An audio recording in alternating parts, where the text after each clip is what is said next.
Hello. Um, hello, Matchlinks. We're playing Danganronpa again. So this time, we're going to straight to the court case. I read this yesterday. Okay. Because I haven't played this in a long time, I kind of forgot what to do. Ahem. So is everybody ready to what? Am I blind or are we missing someone? Yo. Yeah, Toko is not here. Huh? And Toko is... You really don't remember? Come on! Kidding, I'm just kidding. How can I forget that little nut job? She's a crucial part of the class trial this time. What are you gonna do? Okie dokie. I'll go around and drag her here. Drag her out here. Kicking and screaming, just one moment please. And just like he said, a few minutes later, he reappeared, dragging Toko behind him. She said it, not me. I told him I didn't want to, but he forced me. I can't believe you would drag a girl around. Terrible. You're terrible. Phew. So now everyone's here, right? Okay then. Hustle on to the elevator. Let's get this show on the road. I'll see you guys down there. Let's go. So, shall we get going? It's time to find out who killed Chihiro. Chihiro Fujisaki. She was so gentle, so calm, so meek. Nobody had any problems with her. Someone made the choice to kill a girl like that. And like I said in yesterday's stream, I'm pretty sure that is not a girl. And the murderer is one of us. Everyone's standing right here.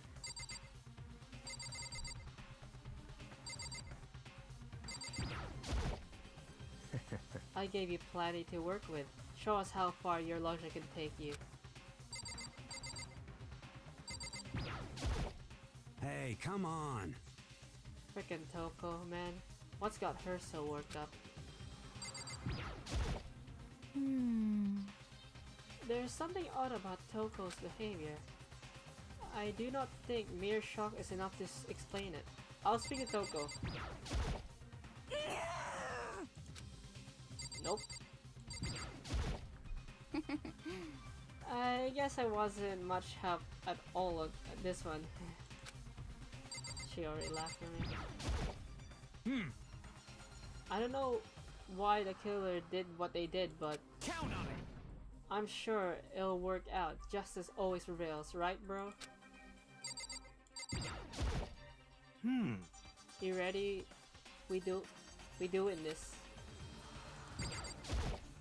How very sad. Miss Fujisaki, I must admit, for being 3D, she was quite remarkable. Of course, just the idea of 3D makes me cringe. The idea of you makes me cringe.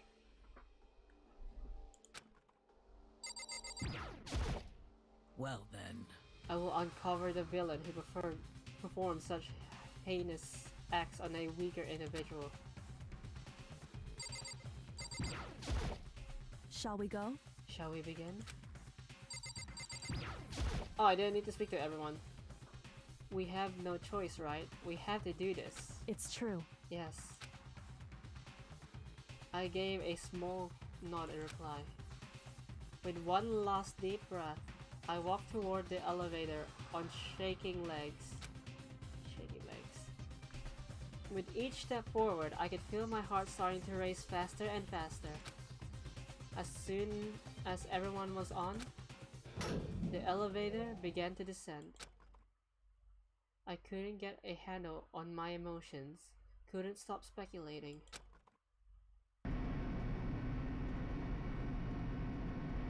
The steel box sank with heavy clanking sounds deeper and deeper into the ground. And as we went deeper, the uneasiness in my heart grew bigger and bigger. The elevator was unaffected, however, and continued to descend without hesitation. Why did you think your own emotions could affect the elevator? Until finally,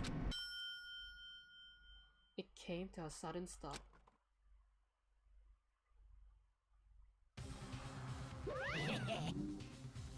What do you think? I redecorated. Isn't it so fresh? Isn't it so exciting? Don't waste our time with stupid questions. Let's get this over with. Very nice. Good, good. You're raring to go. Gotta say, I don't hate it. Not at all. Well? Okay then, let's get this show on the road. Thrills, chills, kills! Everyone, please find your assigned seats. And so, the curtain opened once again. A deadly judgment, a deadly deception, a deadly betrayal. A deadly riddle, a deadly defense. Defense? Defense. Defense? A deadly faith. A deadly class trial.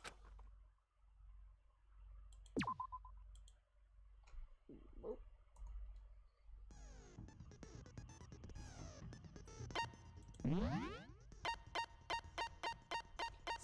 Do I have any skills? I already have that. Oh, I used the dead increases damage.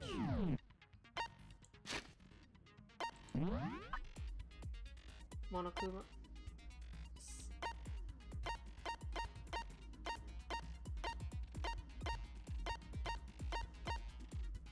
Okay, I think I'm ready. I don't need to read all that. Just in case.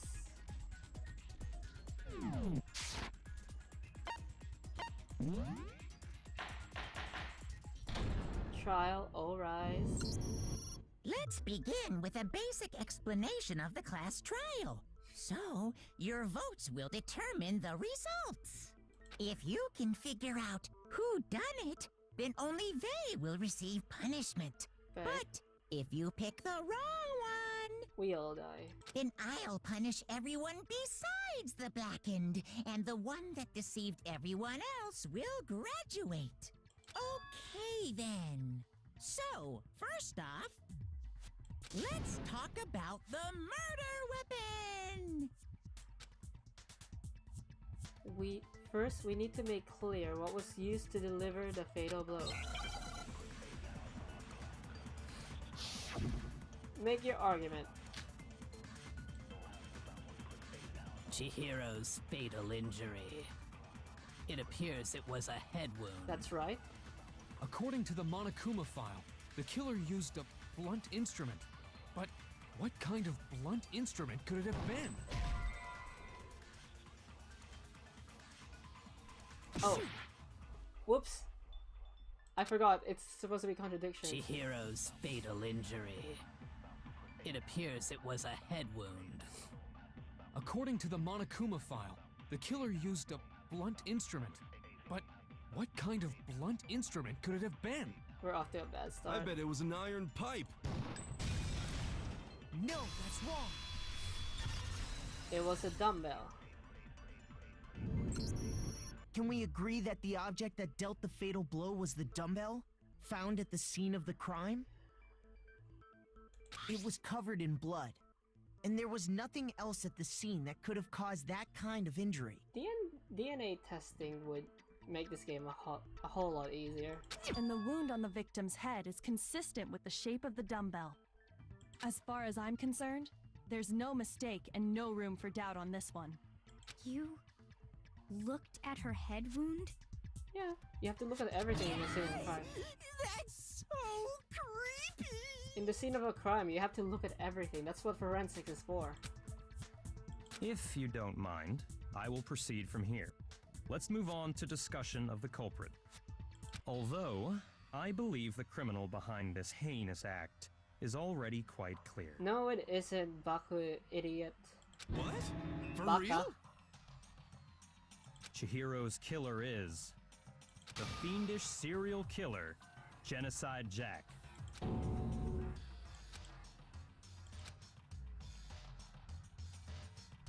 The new element has been added to non-stop debates. Would you want to hear? Yeah, sure. For this debate, lines of white noise will appear and disrupt your reactions. Your truth bullets will disappear if you hit these lines, so think of them as obstacles in your debate. But there's a way to keep this whole white noise from getting in your way. Press the right mouse button to attach the silencer, which you could use to shoot the white noise. However, if you shoot an actual remark with your silencer instead of the white noise, the time limit will decrease. So take careful aim when you use your when you have your silencer out. Oh, but if your action difficulty is set to gentle, the white noise won't appear at all. In which case, you can forget about the silencer and just focus on the situation in front of you. Am I on gentle? I forgot what difficulty I put. Well then, good luck and have fun. We'll see if I'm on gentle.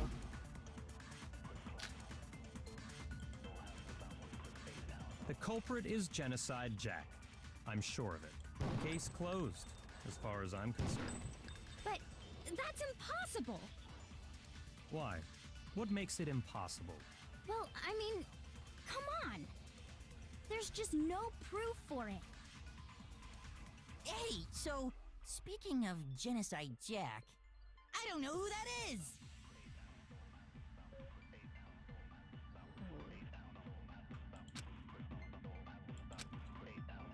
The culprit is Genocide Jack. I'm sure of it. There is a mistake! Shoot! You idiot! The culprit is Genocide Jack. I'm not. Sure of it. Case closed, as far as I'm concerned. But that's impossible. Fine. Why? We'll play it What your makes way, it game. impossible? Well, I mean, come on. There's just no proof for it. No, that's wrong.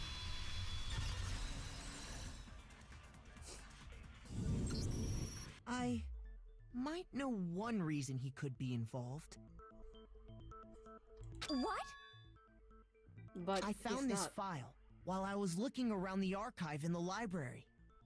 I guess it's some kind of confidential file the police put together about the Genocide Jack case. What? That's kind of weird as shit, isn't it? What was something like that doing in the library? The why of it is probably more trouble than it's worth. So let's forget about that for now.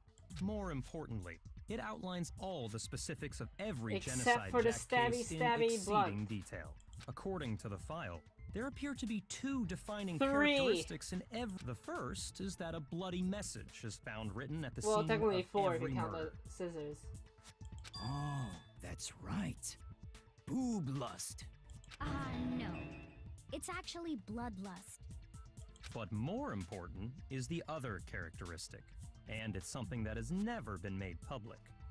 Never made public? What the hell is it? Why don't you tell them, Makoto?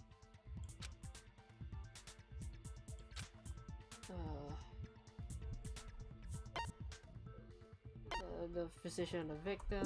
I got it! Apparently, in every Genocide Jack case, Yeah, but the they were killer on the wall with suspends the scissors. body This in a game is certain way. literally making me go in circles. Other than the killer, the only people who know about this are the higher-ups in the police department. However, Chihiro was most definitely suspended in the same way. So, how did the culprit know about this when only high-level police officials were aware of it? You could have hung them. There's only one logical answer I can think of. It's because the culprit in this case is the real Genocide Jack. No fucking way. You're saying Genocide Jack is one of us? Yes. In fact, it's Toko. What? Genocide Jack's true identity is Toko Fukawa. You lie! But it's not genocide. What? Hey, okay, wait, hold on a sec. Toko has like bloodophobia or whatever, remember? What kind of serial killer is afraid of blood? Is Split Toko personality. Genocide Jack? The answer is yes and no. Another riddle. Yes, but actually, Man, no. why is this gotta be so complicated? It's a riddle for sure, but I feel I understand it. I skipped the last two because I was cringing. The last two reading lines because I was cringing. What it means for Genocide Jack to be Toko but also not be Toko? The answer is that she's not just one person, but multiple people, right?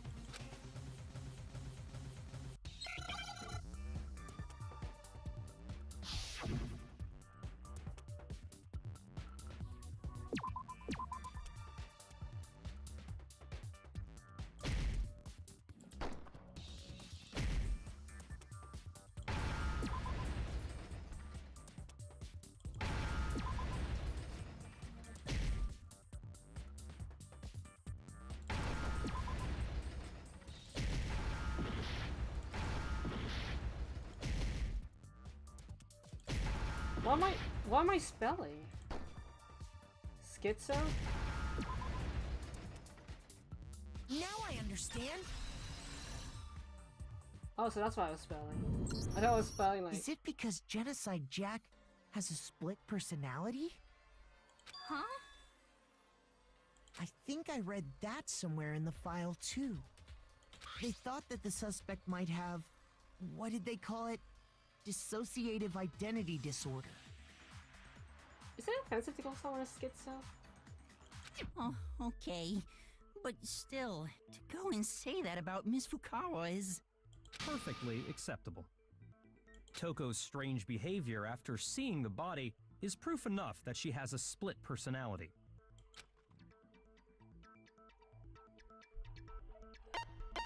Her behavior A change. gun! You're talking about how she started acting totally different than usual, right? Yeah. That's right. Think back. She fainted when she saw Chihiro's corpse, and then, when she woke up... I'm fine. I'm fine. Ha ha ha ha. Whoa, is that a dead body? Hey, are you dead?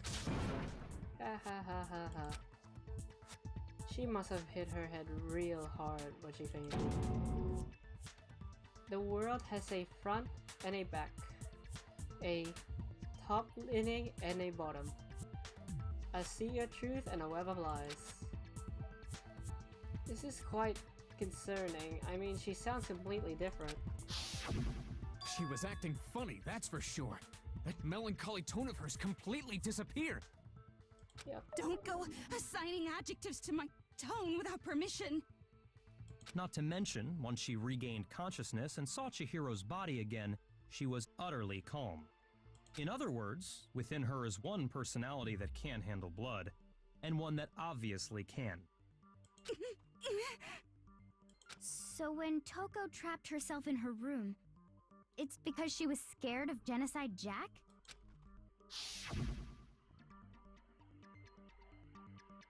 I won't let Genocide Jack have control. I'll drive out the killer. Drive out the murderous fiend. The reason she locked herself in her room wasn't to keep other people from getting in. It was to keep her other personality from getting out. What? Toko was afraid. Afraid of the murderous fiend inside of her. Of killing even more people. How? Yeah. How can you know all this? I do believe you misunderstood her. What she's trying to say isn't, how can you know all this? No. What she wants to know is, how could you tell them? Huh? Last night, just before Monokuma gave his motive speech, Toko and I had a strange conversation. She told me a most interesting story. She said a murderous fiend lived within her, and she was afraid it could appear and attack at any time. But Toko didn't kill Chihiro. And that trepidation is what's caused her to have such a bleak attitude. Isn't that right, Toko? This is all a lie. Right, Toko? You said you wouldn't tell anyone. Betrayal. What? You promised. I can't believe you lied. You have only yourself to blame. You came to me with your tragic little story. I didn't ask you to. This is the real world, not some romantic fantasy fairy tale. Well, it's a game, but okay. Besides, you broke your promise first. You said that as long as you were here, no matter what, you wouldn't let Genocide Jack kill anyone. But in spite of that promise...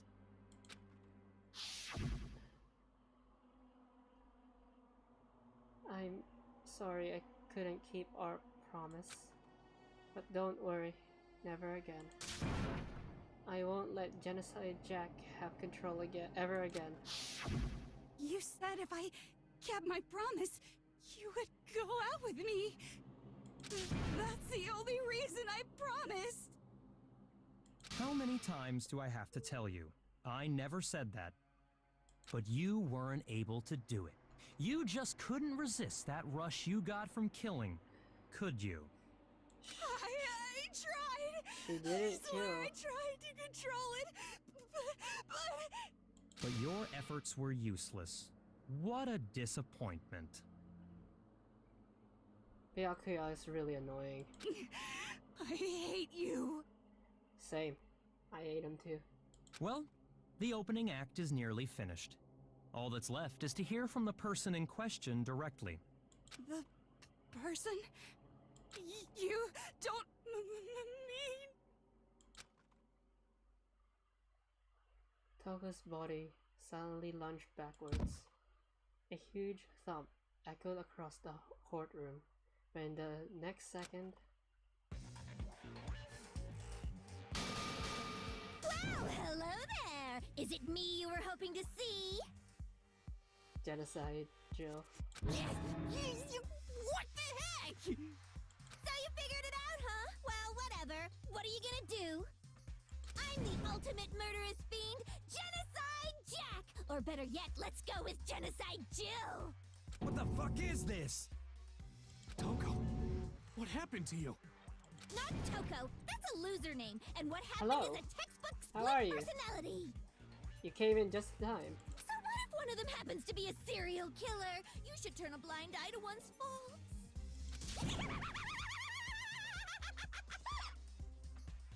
She's so intense. Like they say, sound in murderous mind, sound in murderous body. This one is so different from the one we've come to know. Yes, well, the world is composed of a front and a back, you know. Just like how every inning has a top and a bottom, or how in the depths of every truth lives a little lie. Ah, you're happy with a proof of Genshin Impact. I haven't played Genshin in a long time. Behind every dark and gloomy I'm not sure if I soul should lives play it another on that stream. shines as bright as the sun! I did say it was going to be a one-off, because I feel like it's a game I can enjoy by myself rather than streaming it.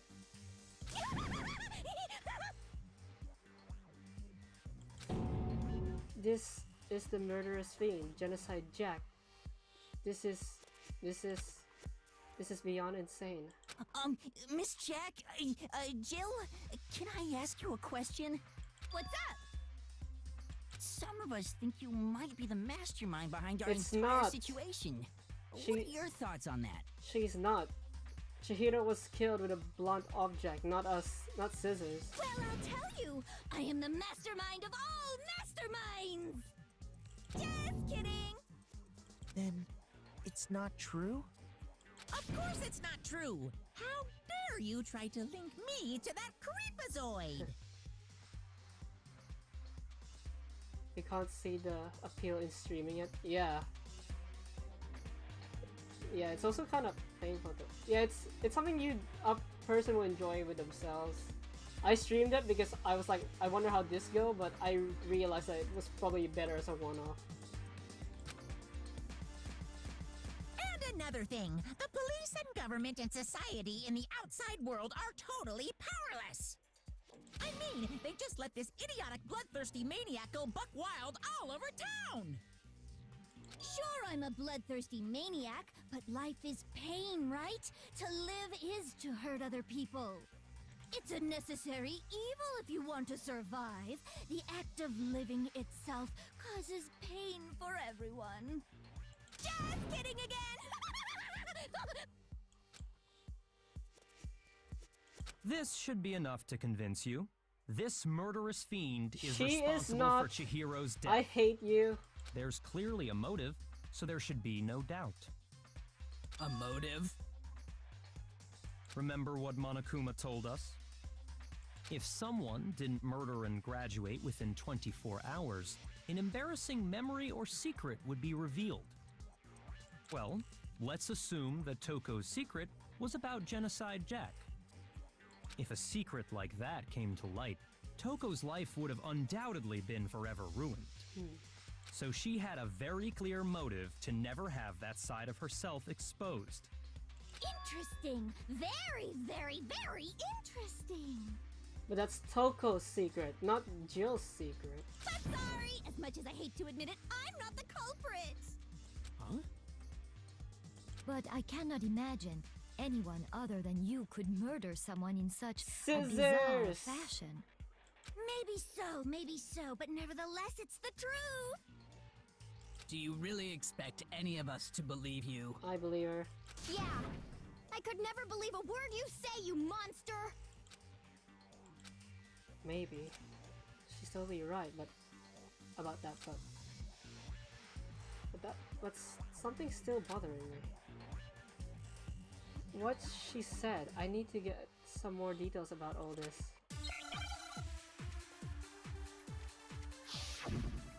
Make your argument. Status of dead body. Sorry, but I didn't kill anyone. You say that, but do you really expect any of us to believe it? Perhaps if you had an alibi, that would change things. Oh, an alibi, huh? Now we're talking. When you compare your past murders to this incident, the modus operandi matches completely. What more proof do we need? I missed. Give it up. You killed her. I have one heart because I was shooting things that I thought were right because they're always convinced that it was Genocide Jack. Sorry, but I didn't kill anyone. You say that, but do you really expect any of us to believe it? Perhaps if you had an alibi, that would change things. Oh, an alibi, huh? Now we're talking. When you compare your past murders to this incident, the modus operandi matches completely. What more proof do we need? Give it up.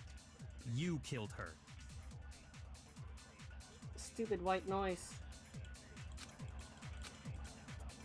Sorry, but I didn't kill anyone. You say that, but do you really expect any of us to believe it? Perhaps if you had an alibi, that would change things. Oh, an alibi, huh? Now we're talking. When you compare your past murders to this incident, the modus operandi matches completely. What more proof do we What need? the I hit it! Give it up. You killed her. I hit it! Sorry, but I didn't kill anyone. You say that, but do you really expect any of us to believe it? Perhaps if you had an alibi, that would change things. Oh, an alibi, huh? Now we're talking. When you compare your past murders to this incident, the modus operandi... There! No, that's wrong. Finally! Are the methods of murder really exactly the same? I'm not so sure about that. I think there's a slight difference between the Genocide Jack cases and this one. Huh? How's it any different? Scissors. Uh-oh, you don't know? Well then, human garbage, let me tell you! I murder with passion and conviction.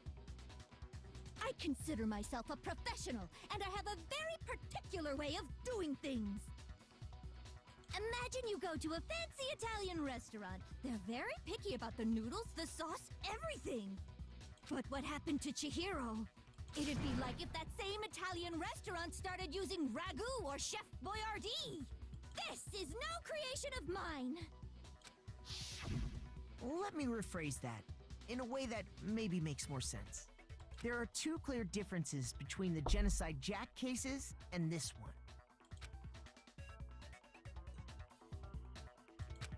The photos. Oh wait, I didn't read that. Look at the neck and the stomach.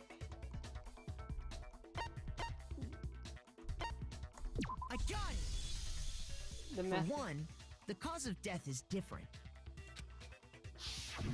In the Genocide Jack murders, all the victims were killed the same way.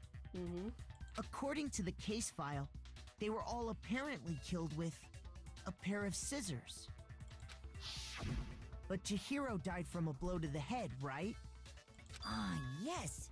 That is remarkably different from the other murders. Wouldn't it be strange for someone who kills the same way without fail to suddenly change their method? And there's more. One more conflicting detail. Afternoon. That's right. In my recipe of murder, if the bloody message is the tortellini, then the arrangement of the body would be the pesto sauce. Could you please stop comparing killing people to cooking?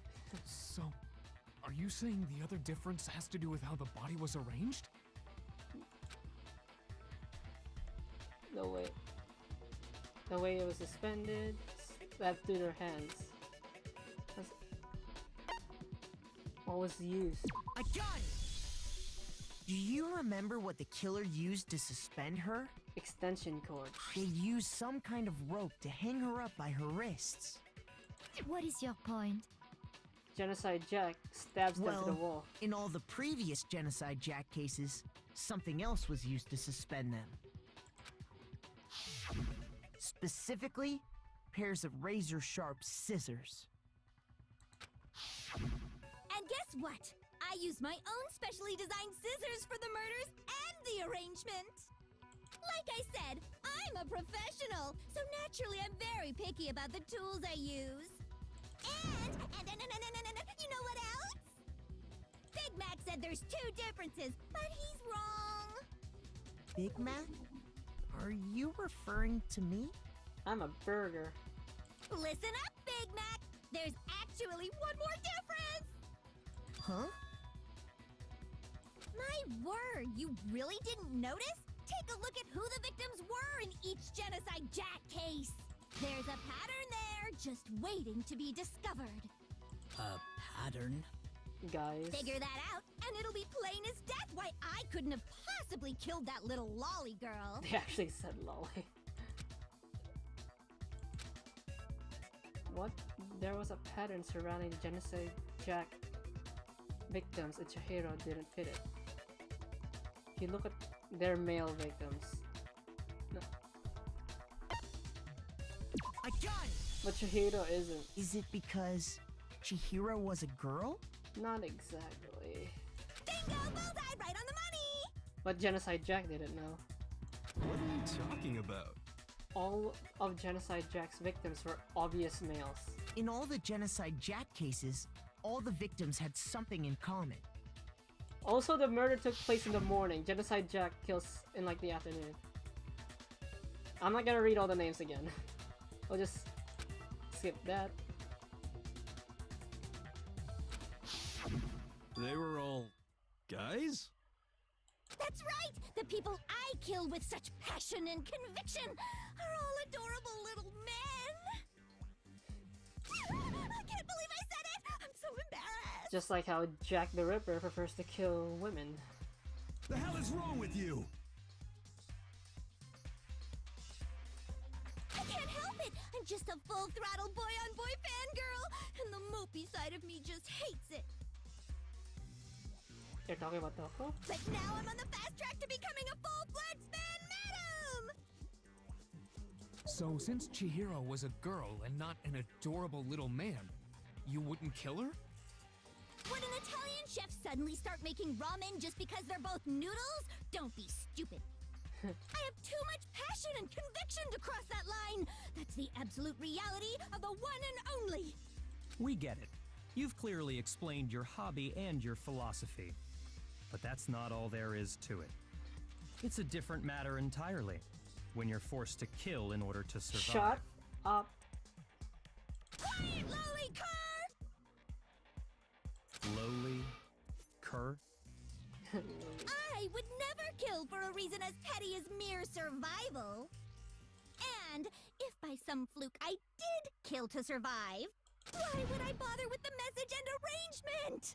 It'd make me the obvious suspect.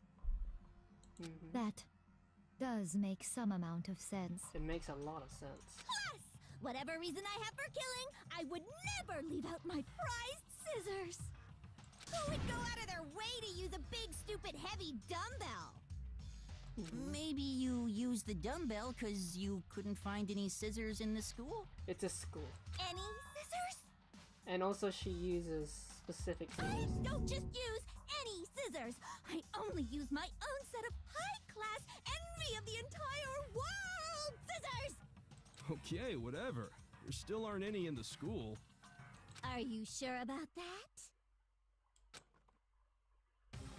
Da-da-da-da! She's fully equipped! That's right! So I can kill anywhere, anytime! Why would I resort to dumbbells or rope when I have my trusty scissors by my side? Go ahead, tell me I'm wrong! You can't, can you, gutter dogs, all of you! Not to mention, I have no clue how to tie a good knot. So rope's totally out of the question anyway. You kind of sound like a ballet girl. I have no idea what's going on anymore! Could such a heinous villain really be innocent? But the body really was suspended, right? And nobody but the police knew about that. Yeah. That's why we figured it had to be the real deal and not some copycat killer or whatever. Hold on. There is one person. One person could have copied.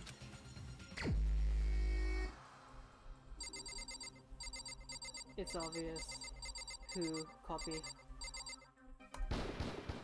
Here's my answer. Byakuya, it's possible you could have found out, isn't it? You'd have no problem gaining access to classified government documents or internal police records. Plus, you'd already looked through the Genocide Jack file before this all happened, hadn't you? Are you saying Mr. Togami did it? Or he could have just found the body, I don't know. It's too obvious. Like I said yesterday.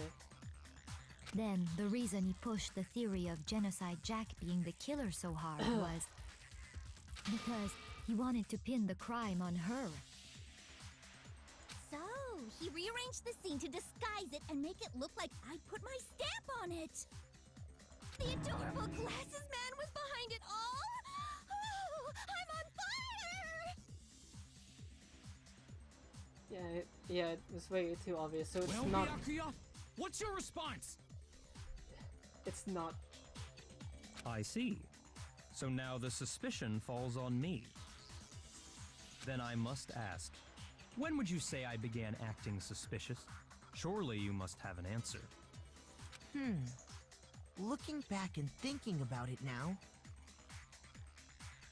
Just a Danganronpa kid? Oh, just fair warning, I'm not that good. the way this you game. were acting right before we discovered the body was a little strange.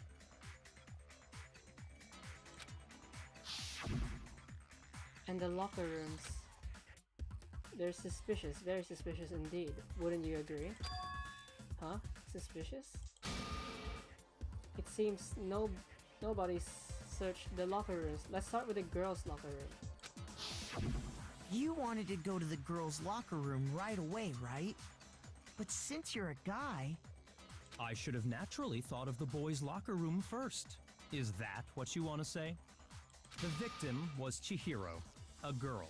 Hence why I said we should check the girls' locker room. According to the carpets, no. Nothing strange about that, I'd say. On the contrary, there's something very strange. The handbooks? Okay then, what's so strange about it? Go ahead, share with the rest of the class.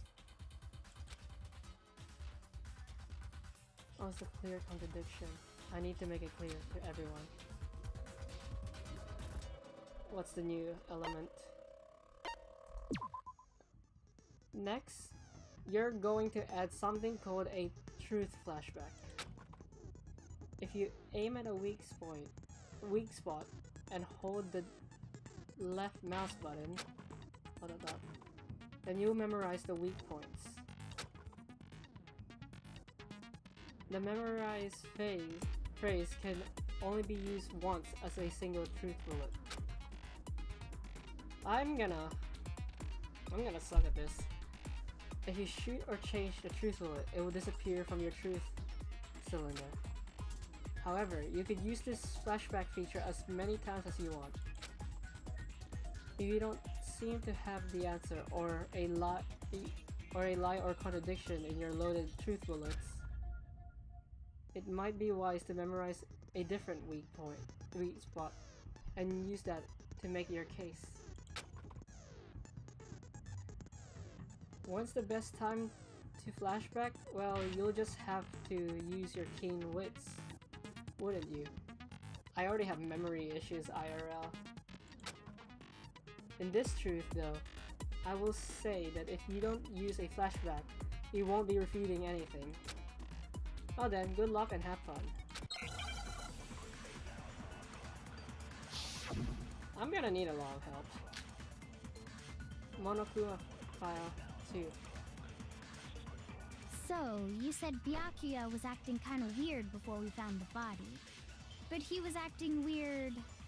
how? If you're presented with the opportunity to check out the girls' locker room, you absolutely take it!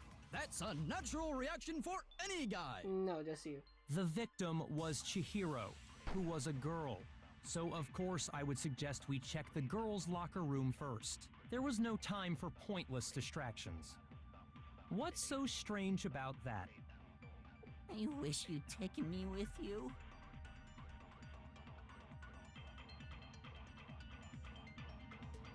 There's clear contradiction.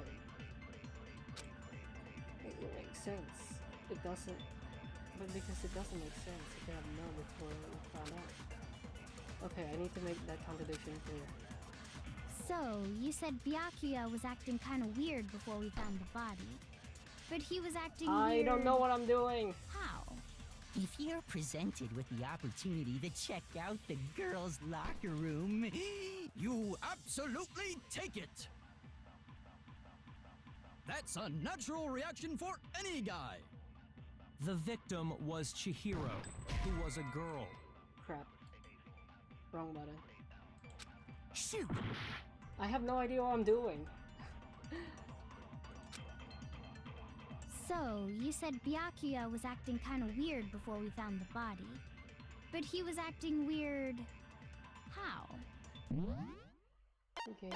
I'm probably gonna die. If you're presented with the opportunity to check out the girls' locker room, you absolutely take it!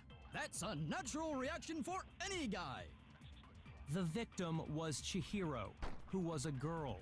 So of course I would suggest we check the girls' locker room first. There was no time for pointless distractions. So that's what I need to do. What's so strange about that? I wish you'd taken me with you. Ah.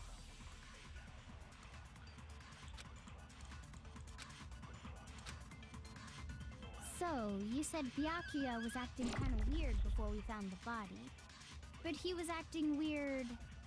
how? If you're presented with the opportunity to check out the girls' locker room, you absolutely take it! That's a natural reaction for any guy! The victim was Chihiro, who was a girl. So of course I would suggest we check the girls' locker room first. There was no time for pointless distractions. What's so strange about that?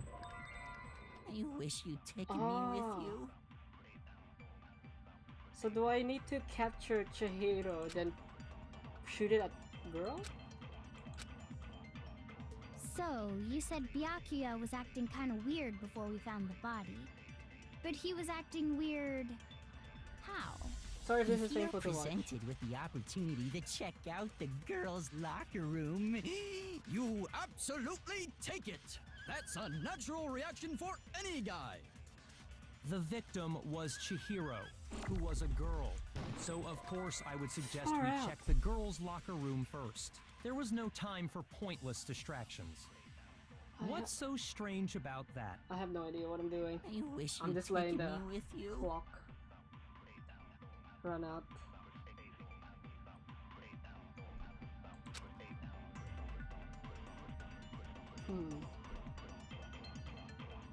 Uh,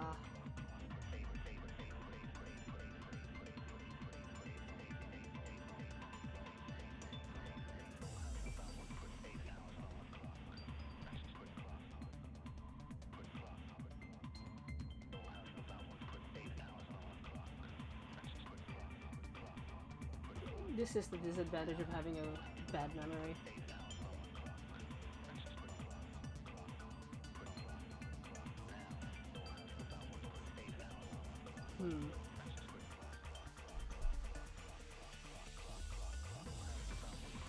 I'm thinking, sorry if I'm quiet.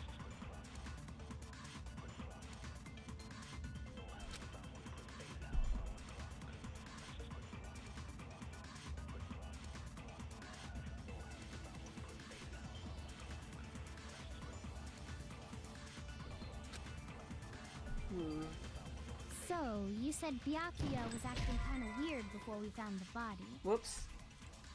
Shoot! Wrong button.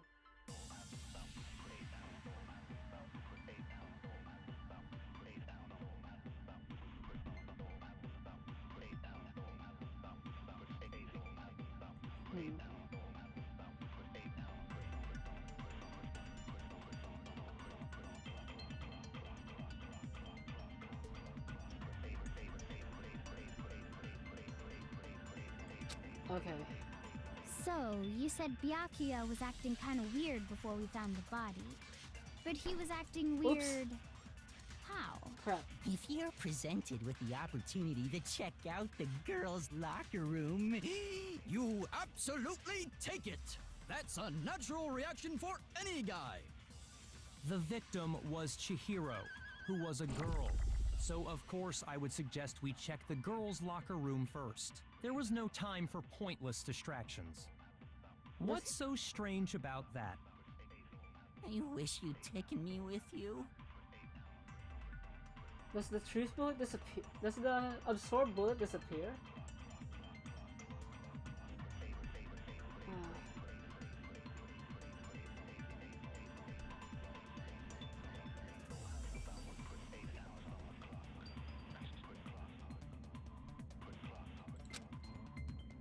I'm bad at this.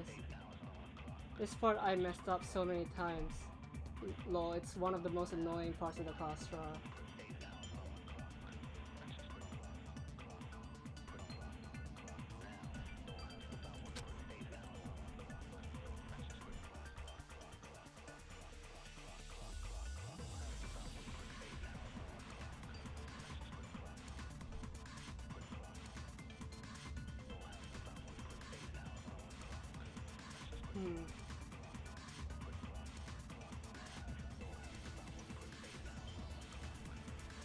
Let me think.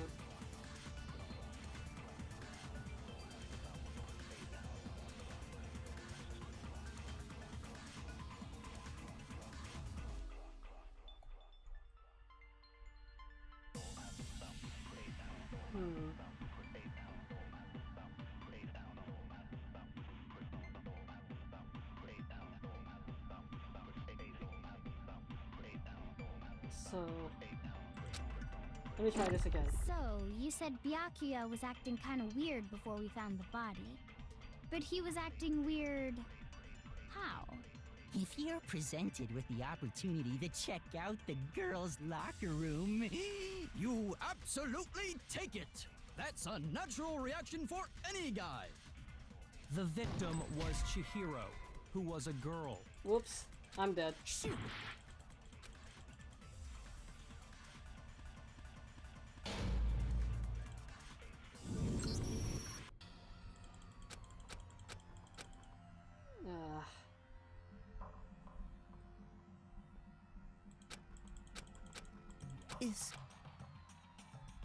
Uh, I refuse to give up yet!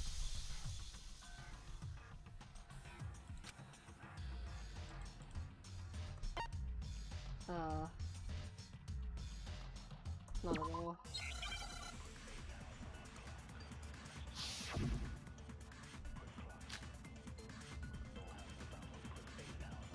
So, you said Byakuya was acting kind of weird before we found the body. Okay, let's try this. But he was acting weird. Let's shoot this as Byakuya's If comment. you're presented Let's with see the what happens. opportunity to check out the girls' locker room, You absolutely take it!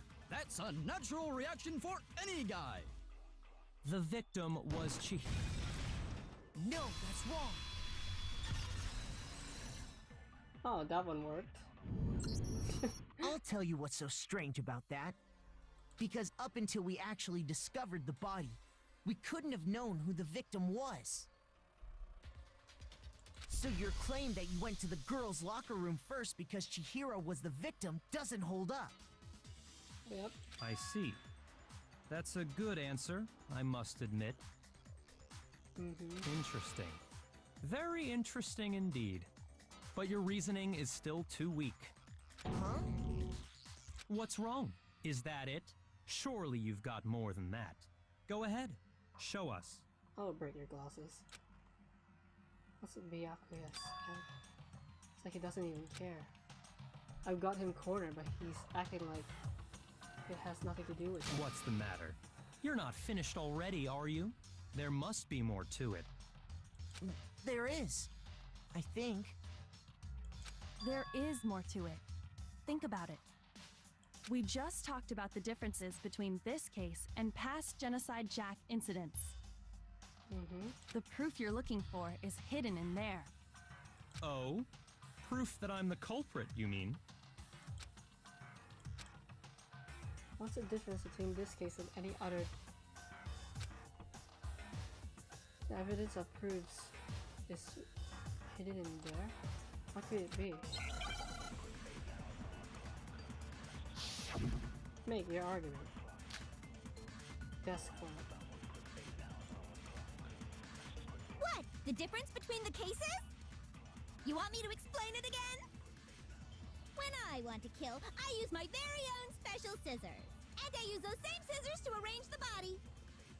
But Chihiro was suspended with. It was some kind of rope. Was it not? That's right! It absolutely was! Then there must be something very fishy indeed about that rope. Hey, Byakuya, where'd you get it from, huh? I'd never seen that rope before in my life. Obviously, Shut somebody up. else must have had it hidden away somewhere. That purple writing came out of nowhere.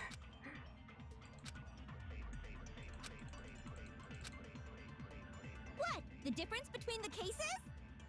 You want me to explain it again? It's a good thing this game lets you retry. When I want to kill, I use my very own special scissors. And I use those same scissors to arrange the body. But Chihiro was suspended with.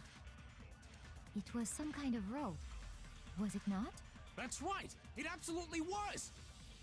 Then there must be something very fishy indeed about that rope. Hey, Byakuya, where'd you get it from, huh? I'd never seen that rope. There. No, that's wrong. Because I expected it this time.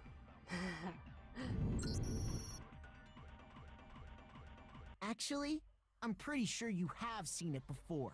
It's the extension cord. Because, you see, that rope, or should I say, that extension cord? What? An extension cord? It was so obvious, how did no one see it? Byakuya, You've used the extension cord in the library more than once, haven't you? And the same extension cord that was in the library all this time went missing after the murder.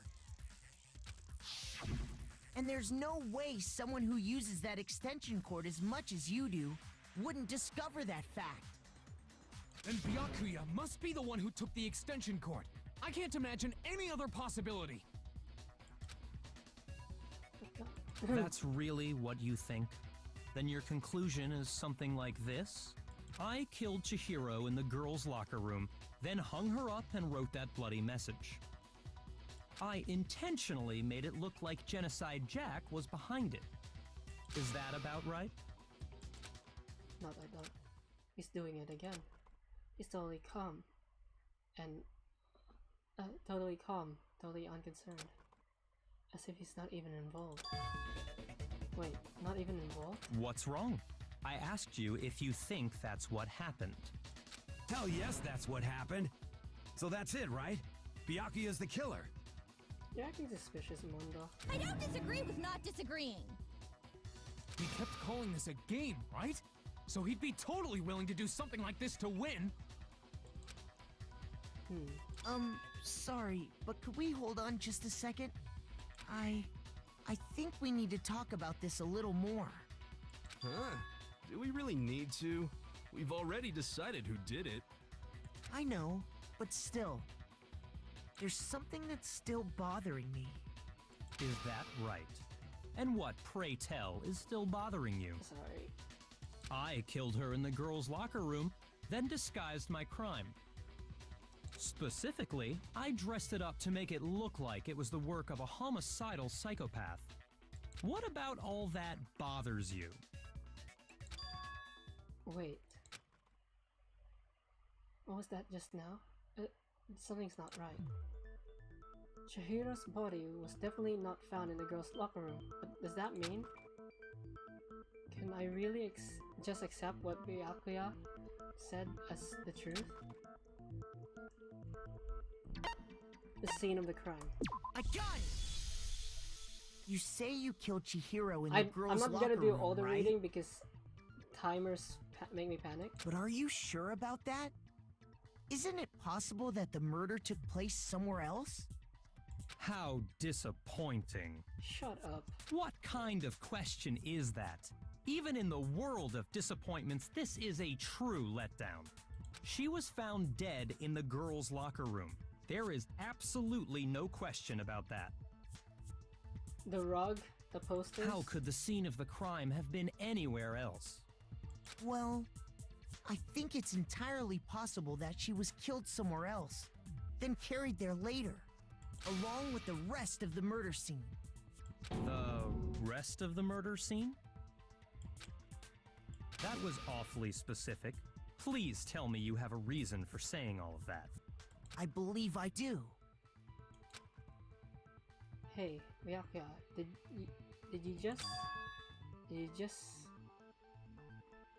I just take you off guard? When the story suddenly moved to the crime scene, Byakuya, who'd been so confident up until now, maybe Byakuya never even realized that the actual scene of the crime could have been somewhere else. Hey! Don't just move on without permission!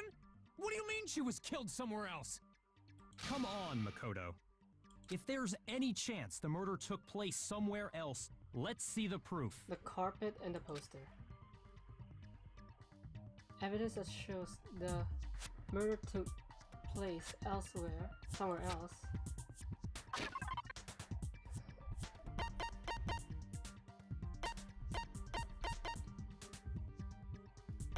The posters. I got it! The proof that she was killed somewhere else is the poster that's hanging in each locker room. Your proof is some posters? The poster in the girls' locker room was a picture of a big-boobed supermodel. But don't you think that's kind of strange? I wonder how can the voice actor of Makoto just not say that without breaking? Why would the girls' I locker mean, room have a actors, poster like so that? I think I just answered my own question. I bet those massive jugs of hers were totally fake! Meanwhile, the boys' locker room had a poster of the super popular boy band Tornado. Again, that doesn't really seem to belong in a boys' locker room. So you're saying that maybe the posters were switched? And there's one other thing I noticed about the locker rooms. You know what I'm talking about, right, Sakura? You're referring to my protein coffee, aren't you? Yep. Protein coffee? While I was in the girls' locker room earlier, I spilled some protein coffee on the carpet. But I noticed that after the murder, the stain had been totally scrubbed away. No, it's not the stain was scrubbed away. It was moved.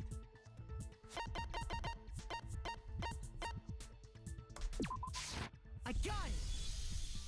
The stain on the girls' locker room carpet wasn't scrubbed away. In fact, I found it on the boys' locker room carpet. That's definitely the stain from my protein coffee. Did we show them a picture? Then, does that mean that the carpets were switched too? But why would anyone do that? Because the whole body was moved. To move the murder scene from one locker room to the other. It's certainly plausible, don't you think? What? In other words, in order to completely swap the scene of the crime, the bloodstained poster and carpet were moved along with the dead body. By doing this, the killer was able to change the entire room where the murder took place. So I'm guessing the dumbbell was also moved. I can certainly follow your reasoning, but why would the culprit bother doing that? Huh? Why would they go to all that trouble of switching the scene of the crime? To hide? Actually, an even bigger question. If the murder did take place in the boys' locker room, then how did Chihiro get in the boys' locker room in the first place? Chihiro was a boy. To get into the locker rooms, you have to swipe your e-handbook across the card reader device. But Chihiro's handbook should have only allowed her access to the girls' locker room. She had no way to get into the boys' locker room to begin with. No, she did have a way, and I can tell you what it was. I highly doubt that. Shut up! I'm telling you, I know how she could have done it. Is he right? Make your argument. Broken e-handbook. Is it really possible? Could Chihiro really have gotten into the boys' locker room somehow? Ah! I got it! She must have hacked her e-handbook! Whoops. Shoot! Yeah, Chihiro couldn't have hacked it. Chihiro could have... Never mind. Is it really Oh wait, possible? ultimate programmer. Could Chihiro really have gotten into the boys' locker room somehow? Ah! I got it! She must have hacked her e-handbook! Oops. No. She was the ultimate programmer, after all. Okay. I'm sure that would have been no problem for her. No, I don't think that's it. She used the thing that was in the main hall. Huh? What thing? I'm talking about Leon's handbook. It was broken. No, that's wrong. I should have just waited. No, I don't think Chihiro used Leon's handbook. Why not? It's broken. Because Leon's handbook was broken. Oh. Well, then, yeah, I guess that'd be pretty impossible, huh? I am struck silent by how quickly you gave up. Plus, isn't there a regulation against using someone else's handbook? Actually, the rule states that loaning your handbook is prohibited. It says nothing about borrowing one. In other words, you could borrow a dead person's handbook all you want, and you'd be safe. Yup, yup, yup! Hit the nail square on the noggin! Of course, if it were broken, that wouldn't make any sense anyway. Chihiro was a boy. So then, she must have hacked hers, like I said. She used her ultimate programmer skills and... Psst! You can't fix an e-handbook. The instant you open one up, a security buzzer starts blaring. So, if she didn't use Leon's handbook, and she didn't modify her own handbook... Maybe Mr. Naegi's initial assumption is just wrong? It seems like there's no way she could have got into the boys' locker room. So I guess so. Okay then, I vote for Byakuya. Is that it then? Chihiro was killed in the girls' locker room and Byakuya is the one who did it. Really? But still, I don't know what else I can do. Hold on a second. I agree with you, though. I think you're on the right track. What the? You finally decide to open your mouth and that's what you've got to say? There's no way she could get in the boys' locker room, right? So... Why are you so sure she couldn't get in? There's still one other way she could have gained access. What? What are you talking about? What other way is there? Well, to explain that, why don't we take a little break from the trial? I'd like you all to come see something. Wait. Just what do you think you're doing? Don't worry. This'll make the whole trial more exciting. I'm sure that thought must please you. Huh? It'll make things more exciting? Well, all right then. I declare an official class trial recess. Huh? For real? Now then, what is it you want to show us? It better not be boring or I'll be very unhappy. Oh, I have no doubt it'll meet your lofty expectations. So, shall we go? So, before I even knew what was happening, the class trial had been put on hold. We headed off with Kyoko in the lead. And where she took us was...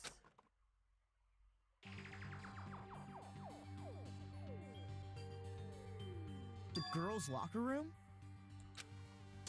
We've already searched this place top to bottom! What are you trying to pull, Missy? I'd like you to examine the victim's body one more time. You want to check it again?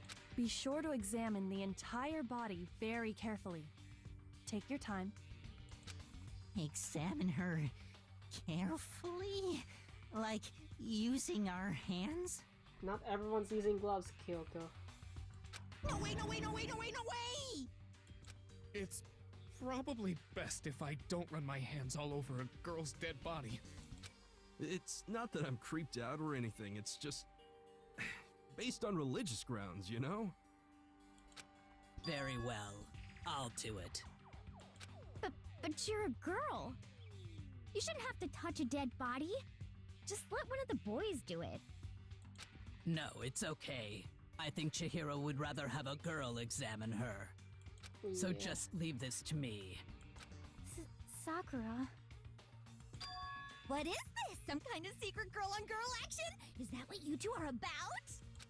That's not it at all. Stop screwing around. Okay, here I go. I'm sorry, Chihiro. Please excuse the intrusion.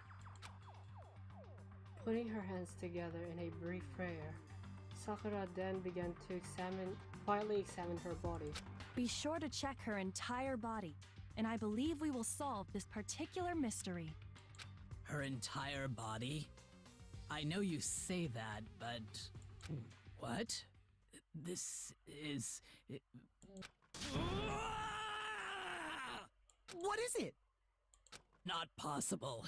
It's not possible.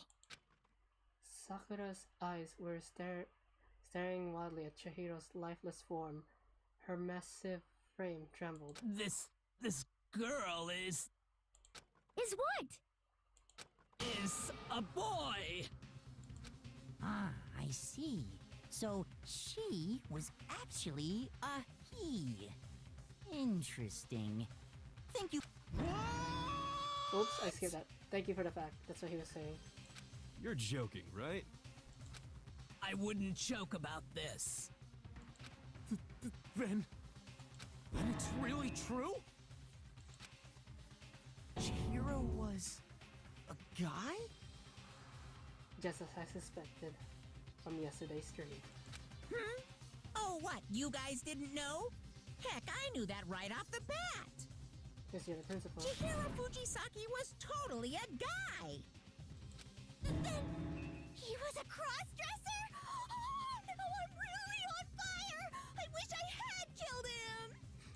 So that's what Kyoko wanted to show everyone, huh? Interesting. Yes, that certainly does make things much more exciting. Now let's ride this wave of excitement back to the courtroom and get back to the trial. Ahem. I do apologize for keeping you waiting.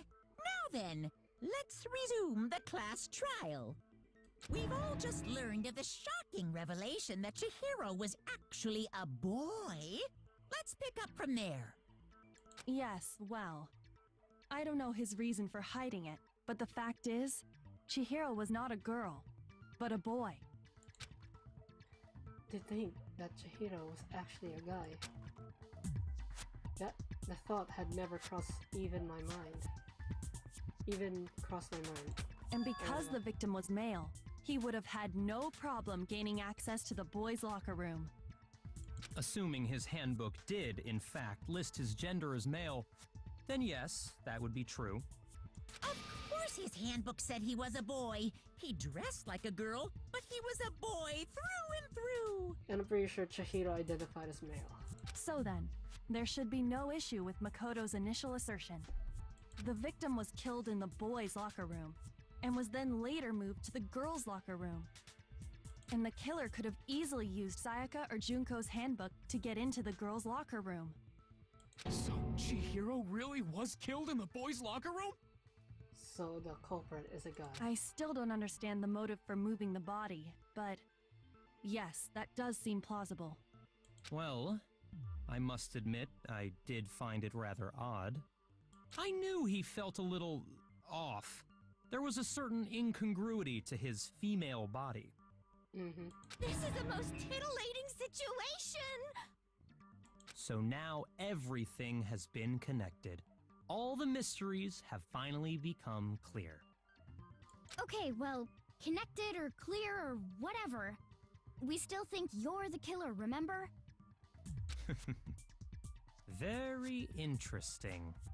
This has become very interesting indeed. He's off in his own little world. What about you, Makoto? After everything we've learned, do you still think Byakuya's the killer? No, it's too obvious. The thing about this game is that it's never the most obvious reason. Well, without a doubt, Byakuya is the one that made Chihiro's death look like Genocide Jack did it. But I think he might not actually be the killer after all. What? But aren't you the one who accused him in the first place? He just seems to be too easygoing about all this. Like he's enjoying us solving the mystery. The way he's acting, it makes it seem like it doesn't have anything to do with him. And you think that might be because it doesn't have anything to do with him? Plus, the evidence he left behind was a little too... how can I put it? Overt. I noticed something about this game. First, you have the one everyone suspects. Then, after that, the whole trial will say, oh no, they didn't actually do it, then you have to solve it again. I'm guessing the next murder will probably be like that. They'll accuse someone, but it's not actually that person they're accusing. Then they find the real person towards the end of the trial. He consciously chose to use the extension cord, knowing it could connect him to the murder. At least, that's how I see it. And Byakuya, when you found out the murder took place in the boys' locker room, it seemed to rattle you. And then again when you found out Chihiro was actually a guy. If you really were the killer, that stuff wouldn't have had any effect on you. So that's your thinking, huh? Well, it bothers me that you don't have more concrete reasons, but it's fine. I guess I'll mark it as correct for the time being. Have I already mentioned how much I want to smash your glasses? Mark it as correct? He's right. I am not the culprit. I just happened to come across the corpse in the girls' locker room and decided to alter it. Are you fucking with us right now? No, I am not effing with you right now. I'm telling you the truth. Well, I find it very hard to believe. Go ahead. Find it very hard to believe. You're free to be executed along with the rest of us. If you're really telling the truth, then why? Why do you do that to his body? Because to him, everything's a game. My reasons hardly matter right now. Uncovering the culprit is much more important, wouldn't you say? Now then, if it wasn't me, who was it? Well, I don't think I can say for sure without talking about it a little more. We're seriously gonna keep going? We're all good, aren't we? I thought it was clear Byakuya did it. No, I'm with Makoto. If there's any doubt whatsoever, we need to explore every possibility. Because if we're wrong, we all die here. That's true. Very well then. I'm with you too. Damn straight. Count me in. Do you not have a mind of your own? Of course I do. What am I, an ant or something? Anyway, let's discuss this all as a group one more time. That's very true. I skip that. Whoops. Our lives are all on the line. Excellent. Then shall we resume our game of hide and seek? But if Byakuya didn't do it, then who's the real killer who killed Chihiro? There's one thing we can be sure that we know about the killer. The killer was a guy. I got it! Since the crime scene was in the boys' locker room, you would need a boys' handbook to get in. Since Leon's handbook is apparently broken, the killer would have had to use their own. In other words, it had to have been a guy. But that's still not enough. I need to find some more clues.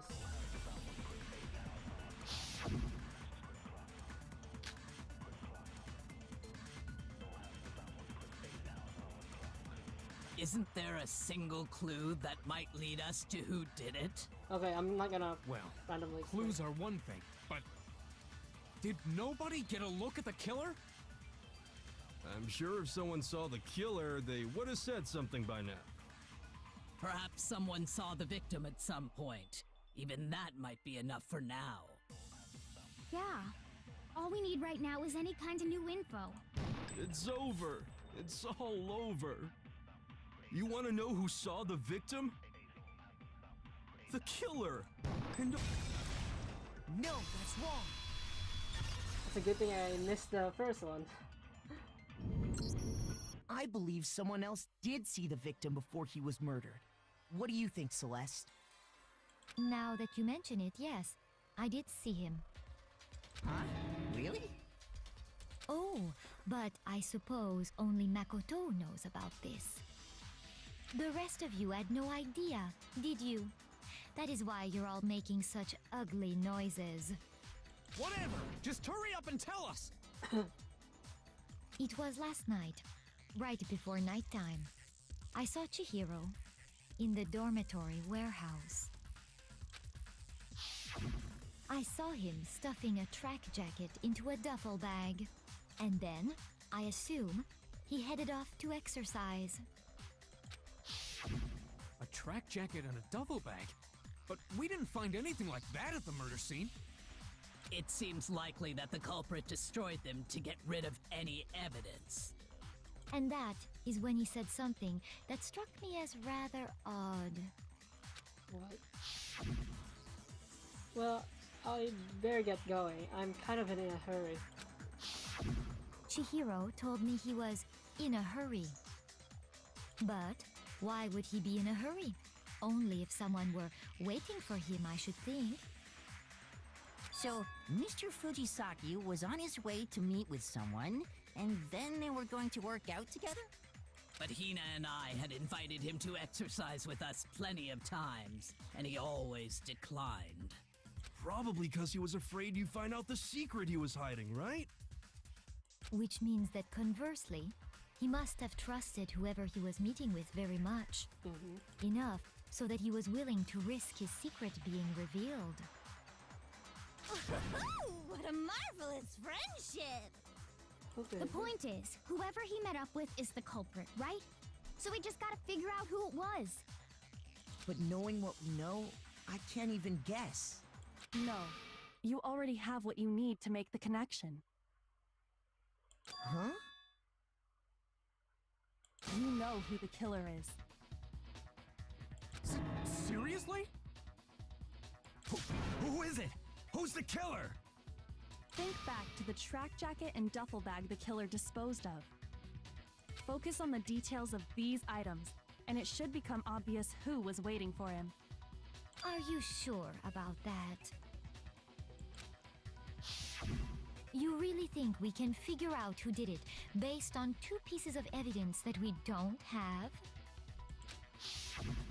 What? You want to track down some fingerprints or something? Even if we had the equipment for that, we wouldn't know how to use it. As was noted, the evidence is already gone. There's nothing to get fingerprints from. Maybe, but we can make certain inferences if we just take the time to talk it out. Easy for you to say. But fine. Celeste, did you notice anything special about the bag or jacket? The bag was just a normal duffel bag from the warehouse. All the bags in there are the same, so I can't imagine what would make that one special. Well, if I remember right, there was a decent variety of tracksuits to choose from. Do you think there might be some connection between the culprit and Chihiro's jacket? Perhaps. Let's explore that and talk a bit more about the jacket he took. It was blue?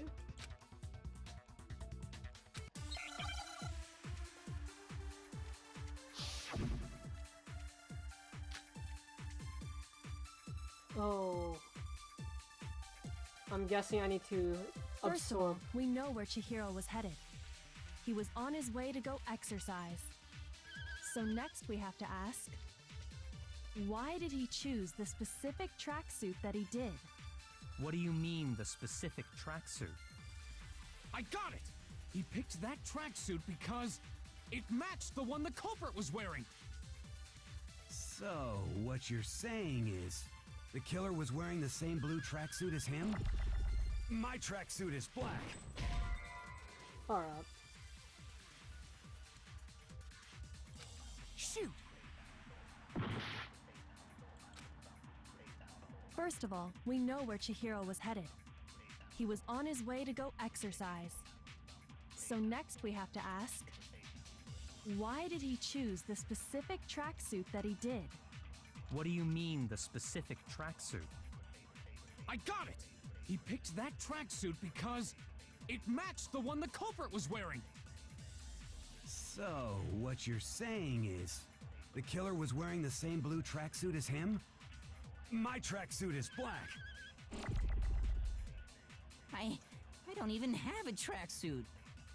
'Cause exercising sucks. It's actually pretty I have a white tracksuit personally. Oops. I got it from the warehouse, if you must know. Did any of that really help us get any closer to figuring out who the culprit is? No way. Not a chance. You heard him, right? What he just said without even realizing it? Black tracksuit?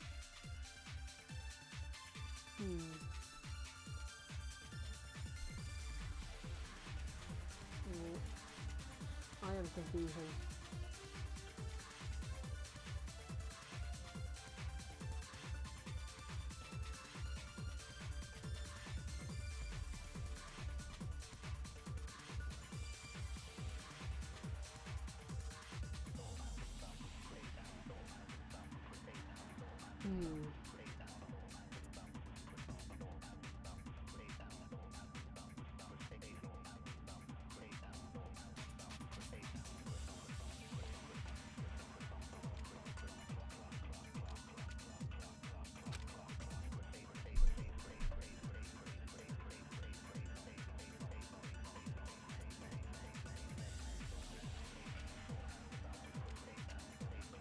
What's the clue?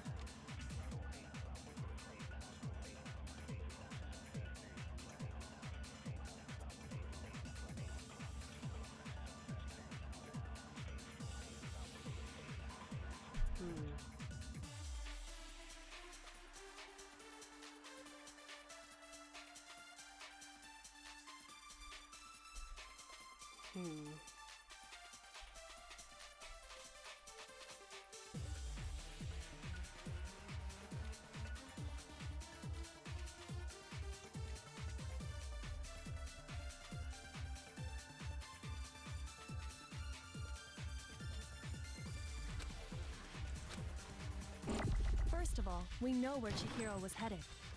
He was on his way to go exercise. So next we have Maybe to it's ask, not one. why did he choose the specific tracksuit that he did? What do you mean, the specific tracksuit? I got it! He picked that tracksuit because it matched the one the culprit was wearing. Black tracks. So, what you're That, saying I would is say the black tracksuit. the killer was wearing the same blue... No, that's wrong.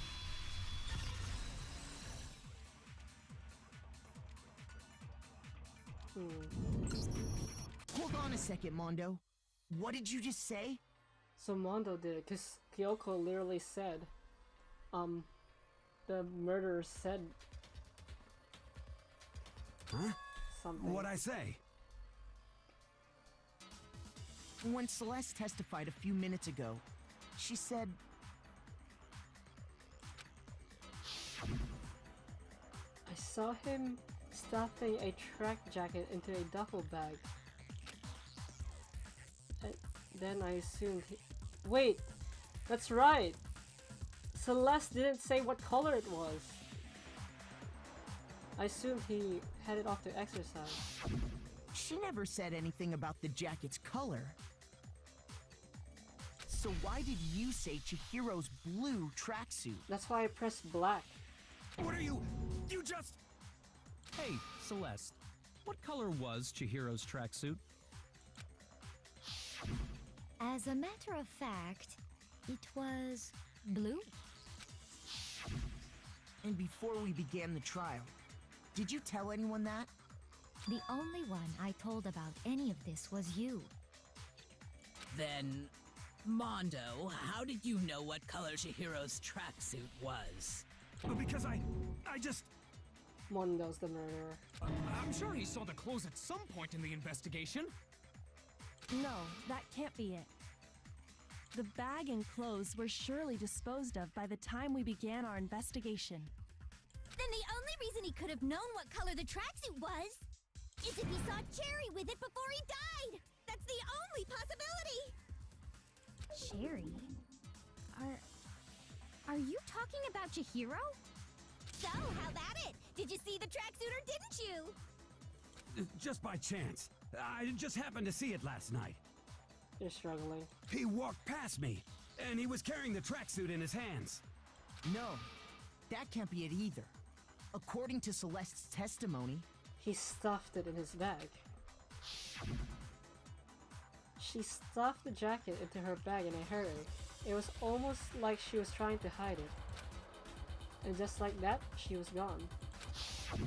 When Celeste noticed it, Chihiro made a point of making sure the jacket was completely in the bag. If you just ran into him briefly, you couldn't possibly have seen what color the tracksuit was. It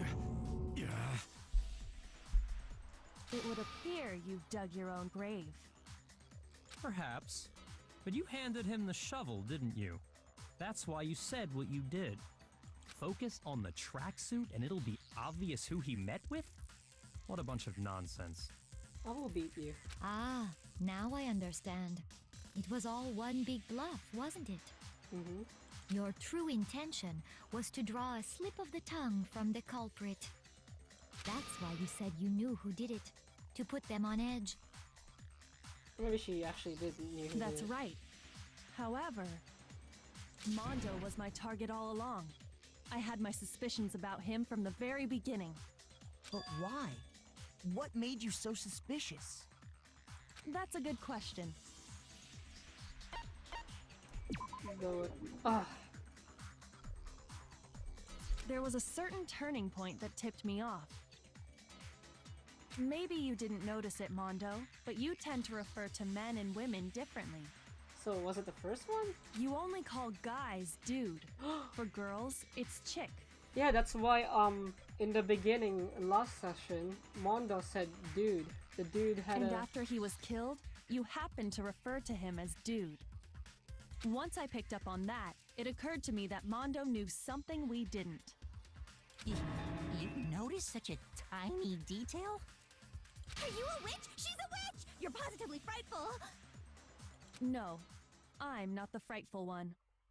Not nearly as frightful as someone capable of murdering a friend. Mondo, was it really you? Did you really kill Chihiro? I'm gonna do that rhythm game again. I'm really bad at. I didn't kill anyone! You've been all over me, judging everything I say, putting words in my mouth. What gives you the right to treat me like a goddamn criminal? I mean, you are the ultimate biker leader. Yeah! He would never do something like that! This is a false accusation! It's true. My reasoning on that is pretty shaky. That was fast. Well, this does present us with a problem. It seems we are all out of leads. My time has nearly come. Just say That's it. what my little ghost friend is telling me. Oh yeah, that reminds me. Hifumi, weren't you telling me you'd found some evidence? Really? What kind of evidence? Actually, you know, now that I'm thinking about it here calmly, it might not be all that relevant. Jeez, Just does say your it. confidence just get up and walk away? Just It's tell fine, us. man. Just tell us. If you really insist, then... Here it is. What do you have there? It happens to be an e-handbook. I found it laying on the ground, so I scooped it up.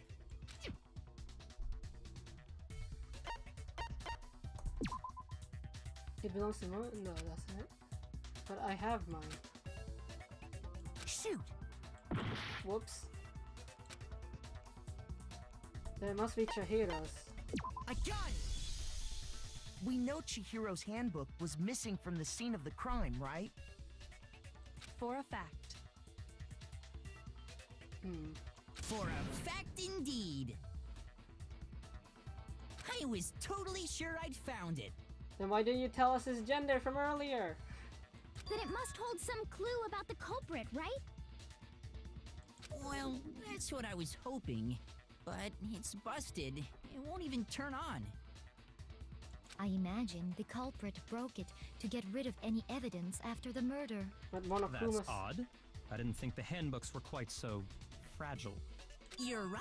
They're not. They're totally waterproof and shock resistant. It would take an awful lot to break one. And yet, this one does appear to be broken, as is Leon's, sitting useless in the main hall. For all your confidence, that is a remarkably high failure rate. Do you think there might be some kind of mystery in there somewhere? How precisely did the handbooks get broken? By hitting its I weak got point. it! You already told us before that the handbook has one weak point, didn't you? You remember that? Sure, maybe I let that slip, but I never told anyone what the weak point actually was. But if the handbook is supposed to never break, and two of them broke in quick succession, then... Then we can only assume that someone's figured out its weakness. You know what the weakness is, right, Monokuma? So, what is it? Huh? You're asking me? Yeah. I think it's a necessary piece of information if you want this to be a fair trial. But if I tell you, and someone else decides to copy it, that would be very not good. Just tell us already! Why would we want to break our own handbooks? Oh well, I have a weakness for pushy demands. But you're sure you won't follow their example? Then allow me to make a special announcement. The weak point of my cutting-edge e-handbook is... when it's exposed to high temperatures for too long, it will suffer a meltdown and totally break! So it's not heat resistant. I flippin' knew it! You knew it? Yeah, because I found the handbook laying on the floor of the sauna. The temperature in the sauna can reach over 200 degrees. Strange how you don't get burnt, huh? Because it's It's because as your sweat evaporates, it creates a cooling layer of air around your skin. If the hot air of the sauna were somehow pushed directly onto your skin, you'd definitely get fried. That layer of air would get blown away. That's why you may feel a burning when you move around. So when you're in a sauna, make sure to keep nice and still. Wow, interesting. I learned one new fact today. Does that mean Mondo killed? No. No, that's impossible. That is a mere trifling speck of knowledge. Anyway, if you found the victim's handbook in the sauna, then the killer must have been purposely trying to raise its temperature in order to break it. Meaning the culprit somehow knew its weakness. But how'd they find out? Monokuma said he didn't tell anyone, right? Indeed. Quite the mystery. What if they found out by accident? They were in the sauna. It is Mondo. What do you mean by accident? What if the killer took their own handbook into the sauna, not knowing its weakness, and it broke? Because Mondo was wearing all his clothes. They'd realize it was broken, of course, and it wouldn't be hard to figure out why. And once they had Chihiro's handbook, they knew they had an easy way to dispose of it. It's Mondo. I won't say it's not possible, but who would have done something like that? I don't know of anyone who took their handbook into the sauna. Mondo. I might know someone who did. Whoa! Seriously? I think the one who may have taken their handbook into the sauna was... You know too, Taka. Who might have brought their handbook into the sauna? Where's their clothes?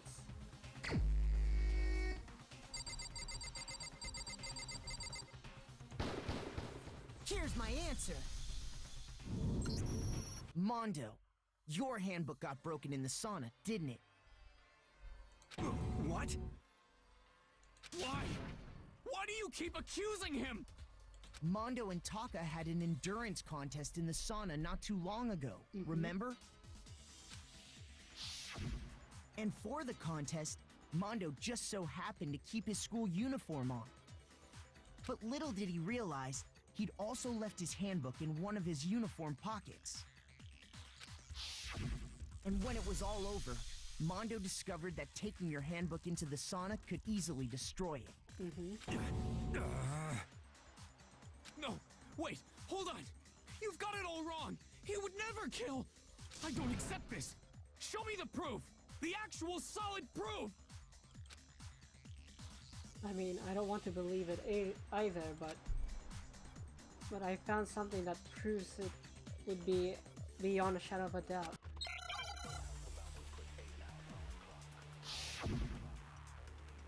What?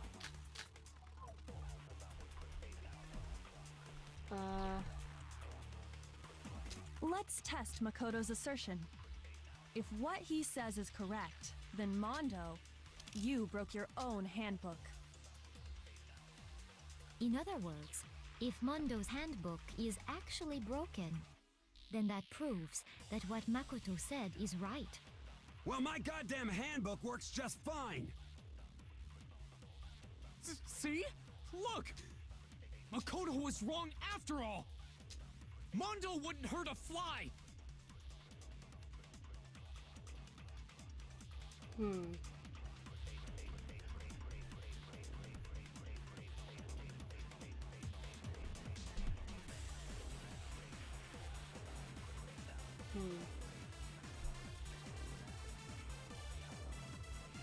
Is it Chihiro's? I'm gonna experiment. Let's test Makoto's assertion. If what he says is correct, then Mondo, you broke your own handbook. In other words, if Mondo's handbook is actually broken, then that proves that what Makoto said is right. Well, my goddamn handbook works just fine. Far out. Shoot!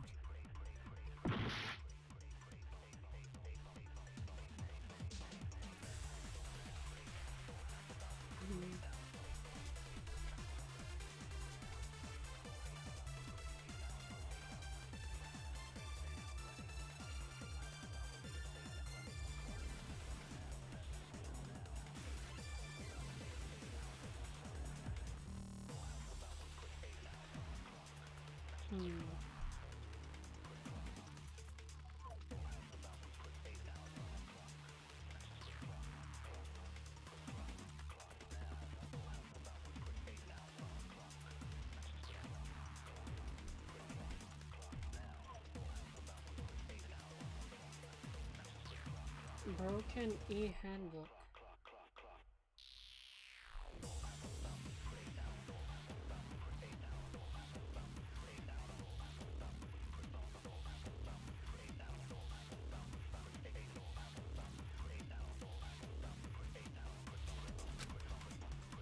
Let's test Makoto's assertion.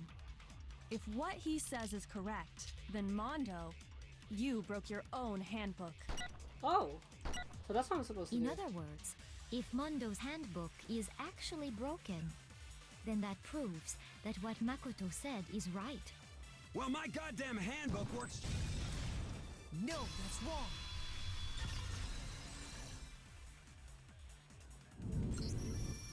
Mondo, the handbook you have right now, is it really yours?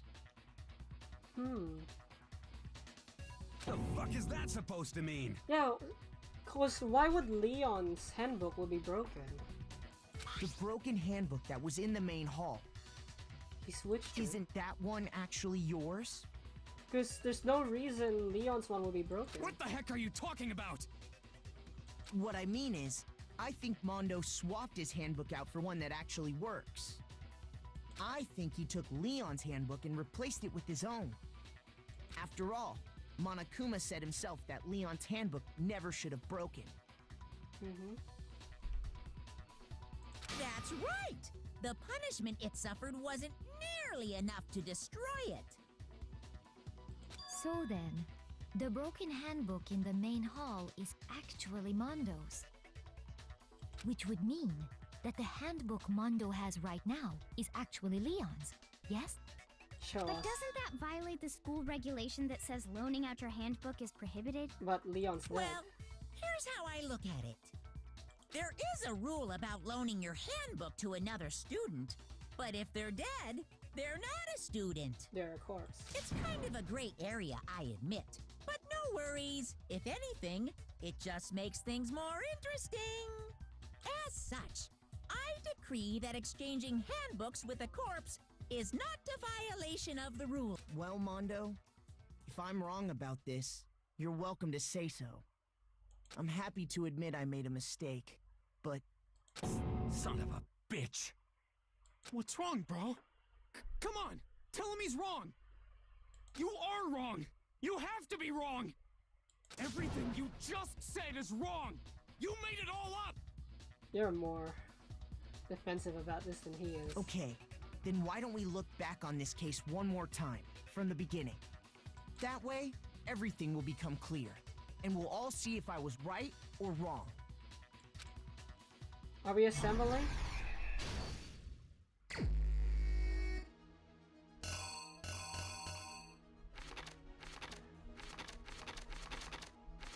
Okay. That's the end.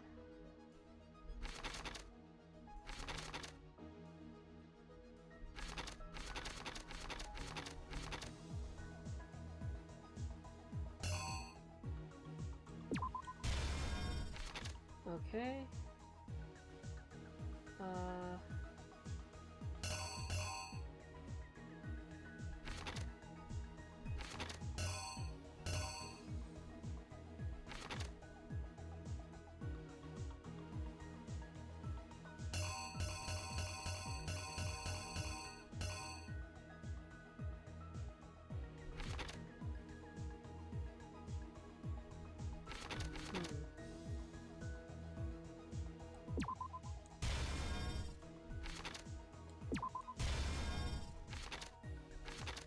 Yep.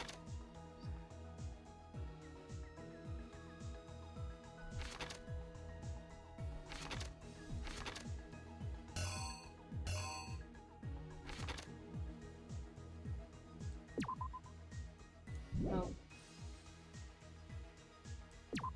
Nope.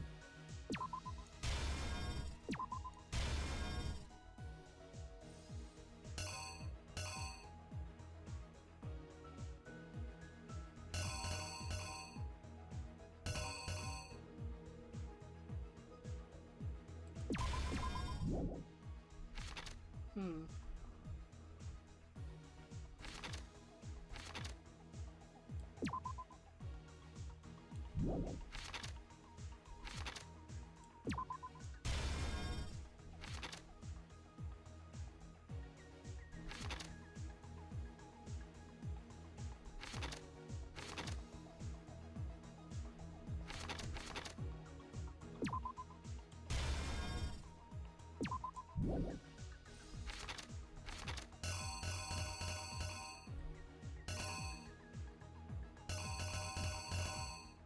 Where's the extension cord? Sorry if I'm not talking, I'm really focused.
Hmm.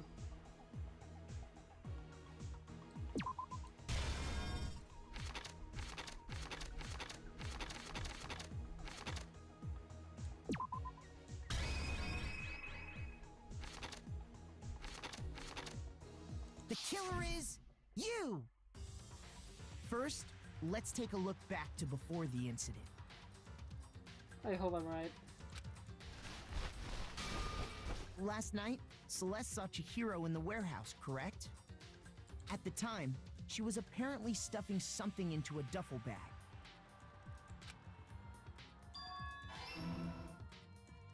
That something was a blue tracksuit. You can confirm this, right, Celeste?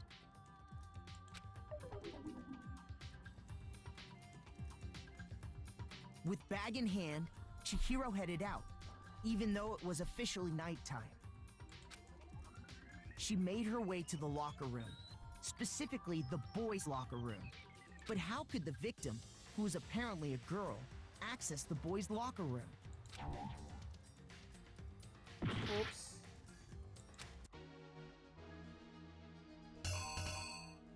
Okay, was it the key card? Oh, wait. I have it.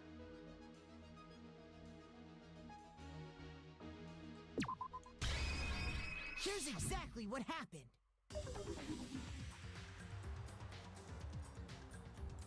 With bag in hand, she made her way to the locker. But how could the victim, who was a...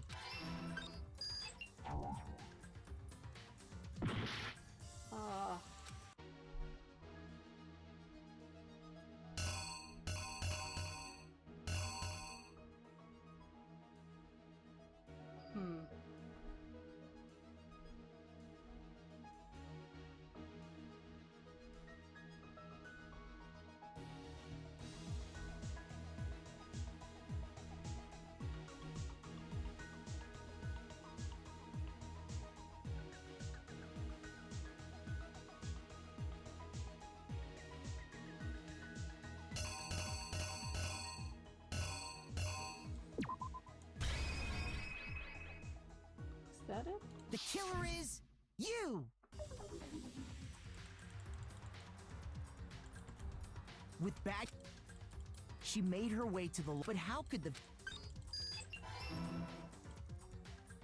Simple. Because she was really a he. Which is why he was able to use his own e-handbook to gain entrance to the boys' locker room. Once inside, he met with someone there. And the person he met was the one who killed him. It seems likely that the killer grabbed the nearby dumbbell, approached the unsuspecting Chihiro,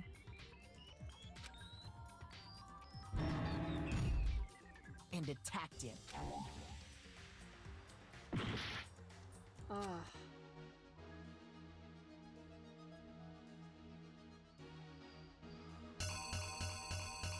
Was it this one? I'm actually rushing this because the timer the timer makes me panic. And attacked him. And that's where the bloodstains on the poster and carpeting in the boys' locker room came from.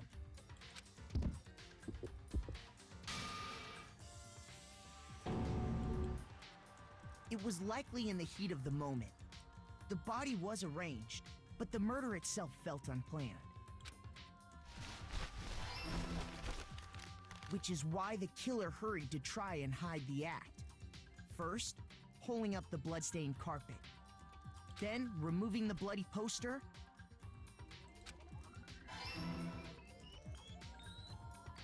And finally carrying the corpse into the girls' locker room. A girl's handbook was necessary to get into the locker room, of course, but this alone doesn't prove that the killer was necessarily a girl. After all, Sayaka and Junko's handbooks had been placed in the main hall. Using one of those, a boy could get into the girls' locker room without much problem. And that's exactly how the killer did it. With the carpet and the poster they brought with them, they got to work. They changed the layout of the boys' and girls' locker room in what you might call a crime scene switch. That could have been the end of things, but no. Byakuya discovered the body and decided to intervene in the situation, making things even more complicated. So, after stumbling on the crime scene, he went and grabbed the extension cord from the library, and then... Whoops. He used the cord to string up Chihiro's lifeless body.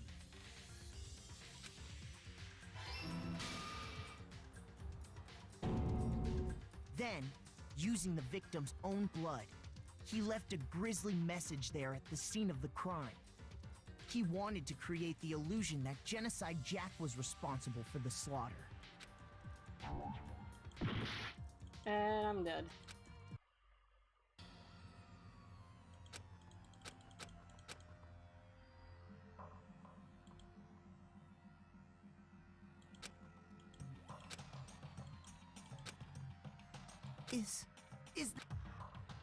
Yes, I'll give it another shot. Wait, I can't... There.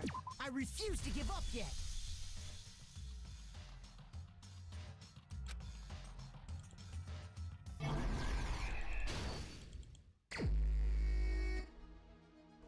Oh, we have to start from the beginning? Okay.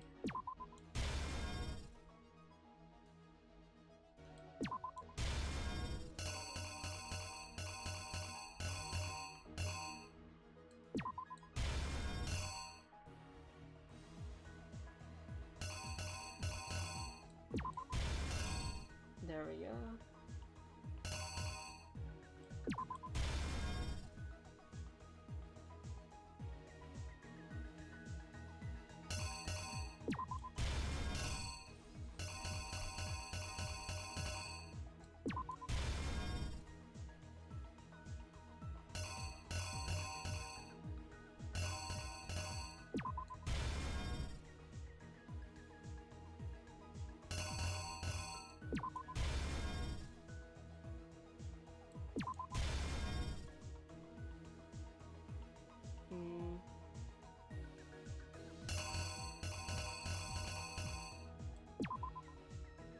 Is it this one? I'll try this one. Why? Oh yeah, sauna! I thought that was a swimming pool. And they broke it. The killer is you! First, I'll skip this. Last at the time. That's...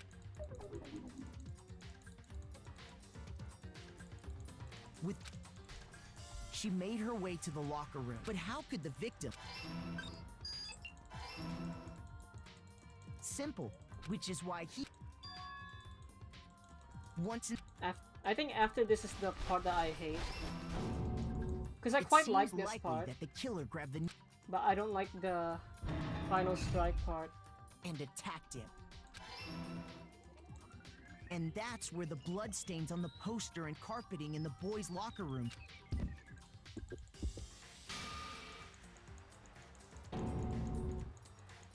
It was... Which is then... And find a girl with this...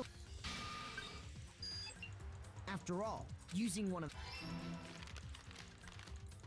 And that's exactly with the car... They that could be Yakuya. So he went and grabbed this. He used.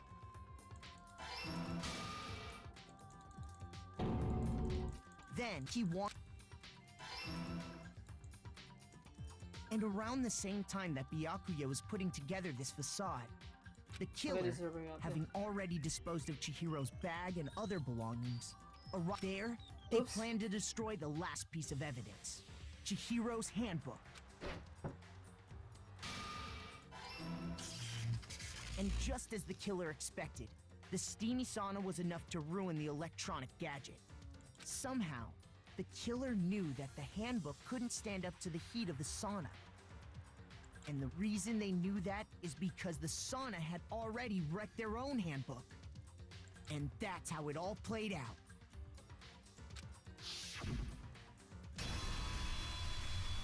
Isn't that right, Mondo Owada?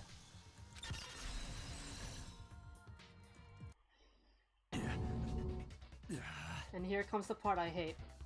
Wait! No! This can't be right! Where's your evidence? Yeah! Where's your evidence? You need evidence! You need proof! Without any proof, you can't pin any of this on him! Evidence that Mondo is the killer that already revealed itself earlier in the trial. If I could somehow show where Mondo's handbook is right now, once I do that, everything will become clear. A new element, what is it? Let's talk a little bit about fever time and nega time. During a bullet time battle, if you press the space key, fever time will activate and the tempo will be forced to its max. At this point, even if you push the buttons at random, you won't miss. So you could push right mouse button, left mouse button, right mouse button, left mouse button, however you want to destroy the opponent's verbal assault. But this only lasts until your focus gauge runs out, so make the best possible use of your time. Of course, it wouldn't be fair if only you got access to special time, right? So we've also prepared something called nega time with your opponent that your opponent can use. If your opponent activates nega time during bullet time battle, your tempo marker will disappear, making it a bit tougher to hit the buttons in rhythm. If you were to activate the fever time at this point, no, never mind. I'm sure nothing would happen. I don't know what I was worried about. Surprisingly, if your action difficulty is set to gentle, your opponent won't use Negatime. Oh then, good luck and have fun. And as we've seen, I'm not in gentle mode. I hate this, I'm gonna fail this so much.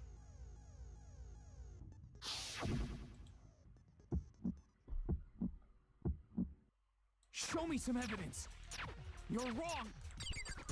I won't listen. I refute you. False. Show me some evidence. I won't listen. False. I refuse to vote. Show me some evidence. You're wrong. I won't listen. I refute you. False. Show me some evidence. I won't listen. False. You're corrupt. I refuse to vote. Show me some evidence. This should prove it. The best course of action for that was just to spam it. If my thinking so far is right, Mondo must have replaced his broken handbook with Leon's. In which case, we can just check each of our handbooks right now. Why didn't you do that earlier? So we didn't have to go through all Once this. we do that, we'll... We don't gotta do that. He admits it. Huh? Yeah. Yeah, I did it. I killed him.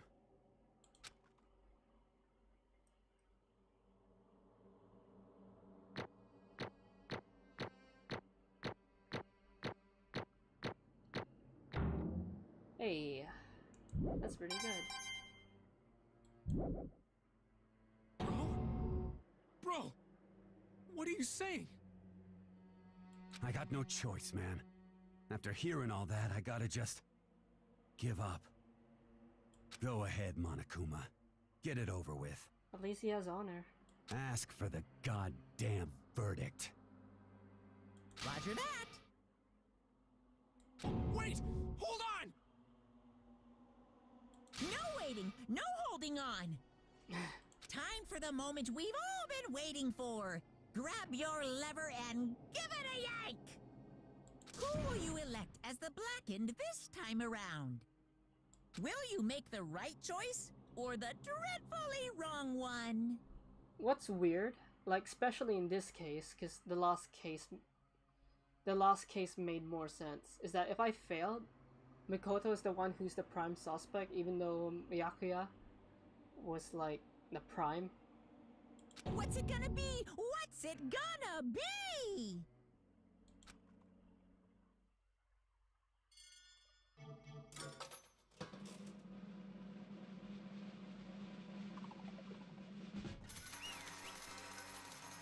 Yep.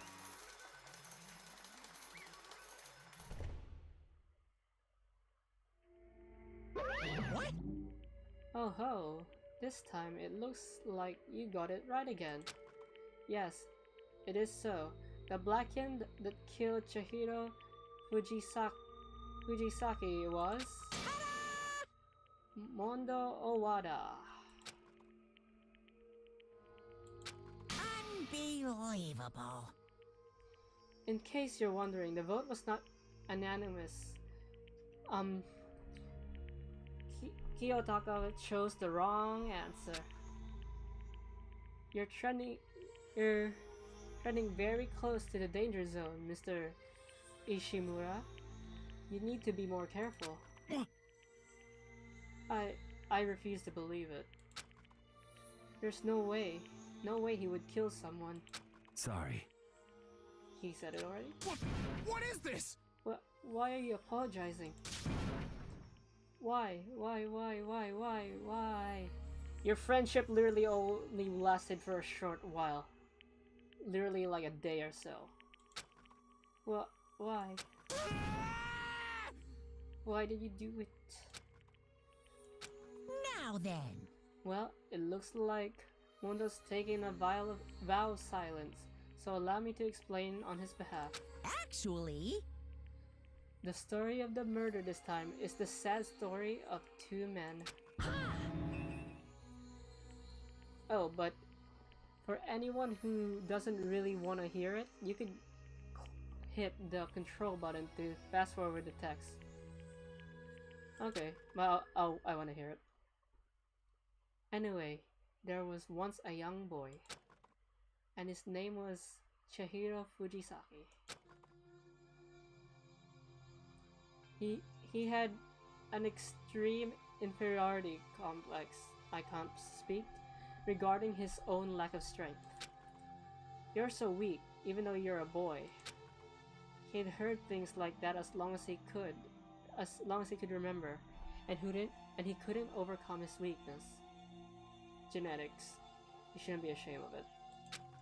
On the contrary, he tried to hide and bury himself further and further into that weakness, to take on the form of a petite young girl. He had chosen that as his way out. Now nobody will be able to say anything about even though you're a boy. Oh, he was in denial. But no matter how tightly he wrapped himself up in that shell, the inferiority complex had already taken root deep inside of him and was not so easily weeded out. As it turned out, the shell was completely empty. The complex didn't disappear, instead it only grew stronger and stronger. I'm weak. Weak, weak, weak, weak, weak, weak, weak, weak. Weak. Once the killing game had begun here at the school, he had no choice but to accept this fact. After all, this world is survival of the fittest. If you're not strong, you don't survive.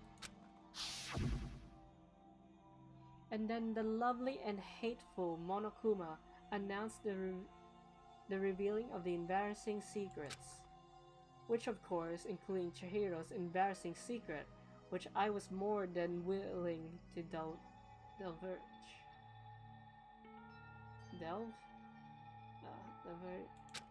I can't read. Even though he dressed like a girl, Chihiro is actually a boy. He didn't identify as a girl, he just dressed up as a girl so people would stop teasing him. So he still identified as a boy. Hey, And that was something Chihiro couldn't let anyone find out, no matter the cost. If that was revealed, it would be the end. The hardened shell would crack, the armor would fall away. Without a doubt, those around him would torture him more than ever before. Everyone figured he could have just explained to everyone why he did it. I mean, he could be scared, but as I've seen, people here are quite accepting. Well, that could be contradicted because he literally got murdered. Everyone figured being thrust into such a dilemma must have sent him into a sent him spiraling into despair. What? And yet, I'm sorry. I don't really want to talk about it right now. But I don't want to leave things the way they are, so maybe I could talk about it later. He was willing to change. After I try my best to become strong, then I can tell everyone. Annoyingly, he had used the threat of discovery to motivate himself to become stronger. It gave him hope. that's right. Opposite of despair. He just answered me. Now's my chance. I want to change. I'm going to get stronger and accept who I am. Strong enough so that when everyone says, even though you're a boy, I'll be okay. I'll get better. With that thought at the front of his mind, he resolved to take immediate action. And so, that day, he had made the commandment to begin exercising. He was prepared to retrain his mind and body. I mean, I go to the gym by myself. I rarely go out with friends. And no one judges anyone in the gym. You could be like a twig. You could be fat. No one really judges. And working out alone isn't really an issue. Like, you could work out alone for a while, then you could invite someone to work out with you. There's steps to this. You can't just rush things.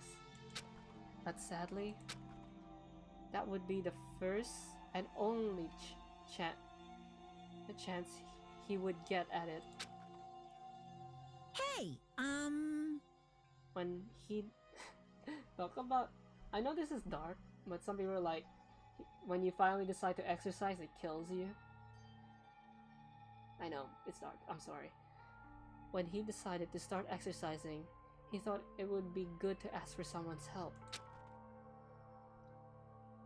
But he wanted to tell that person his secret first, and then ask them to help him from there. And the person he went to?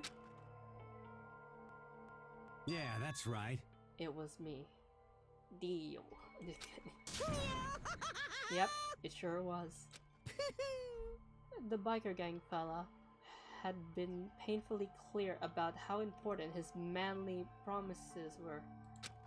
So Chihiro probably figured that even if he confined in Mondo, his honor would make him keep the secret. uh-huh. Plus, Mr. Macho Mondo was the very symbol of a strong man that Chihiro had always aspired to. Maybe talking to Mondo about it will help give me some courage. So he went and asked Mondo to help him become strong. Wait, Chihiro said that? Is that an error?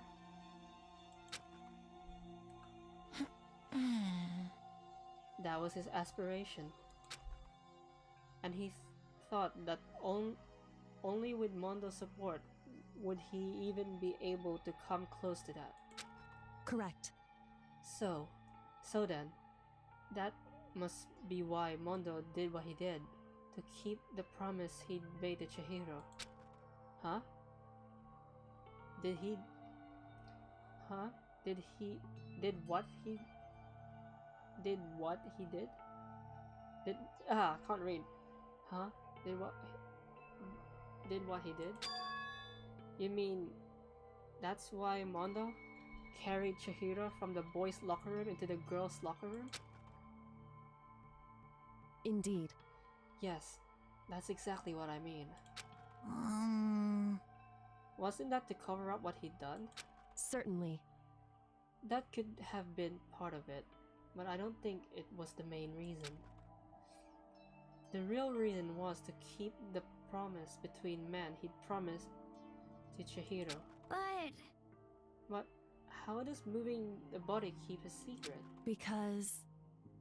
She already said because. If everyone knew he'd been killed in the boys' locker room, then everyone would have been arguing about how she got into the boys' locker room, right? How did Bakuyan know that to go to the girls' locker room? Maybe the game will answer. I just realized, Kyoko and I have similar hairstyles. One of us has to change. Once that started up, at least a few of us would have immediately begun to suspect his identity, so he tried to protect Chihiro's secret. At least he has honor. I like Mondo's. Too bad we have to see him go. By putting him in the girls' locker room and stealing his handbook, see? Then Mondo did all that to keep the promise he'd made to Chihiro, who he also killed.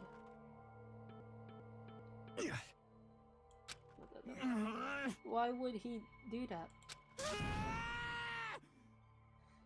The more I hear you talk, the more I don't understand. I mean, you guys trusted each other, right?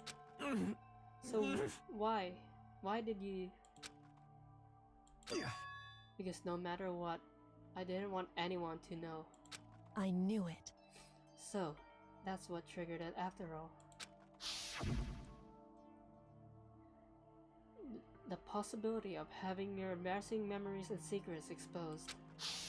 What is this? That's impossible. Nothing could have been that bad. Something he didn't want anyone to know, even if it meant killing someone. You're wrong! It's impossible. Don't make me repeat myself. How many times must I... He already said repeat myself. To judge others by your own standard is the height of folly. Even if you can't comprehend it, he obviously can. That's all there is to it. Well, while we're on the subject, why don't I tell you? That most embarrassing memory, that secret he didn't want anyone to know. Hey, You know what Mondo did? He killed his own brother.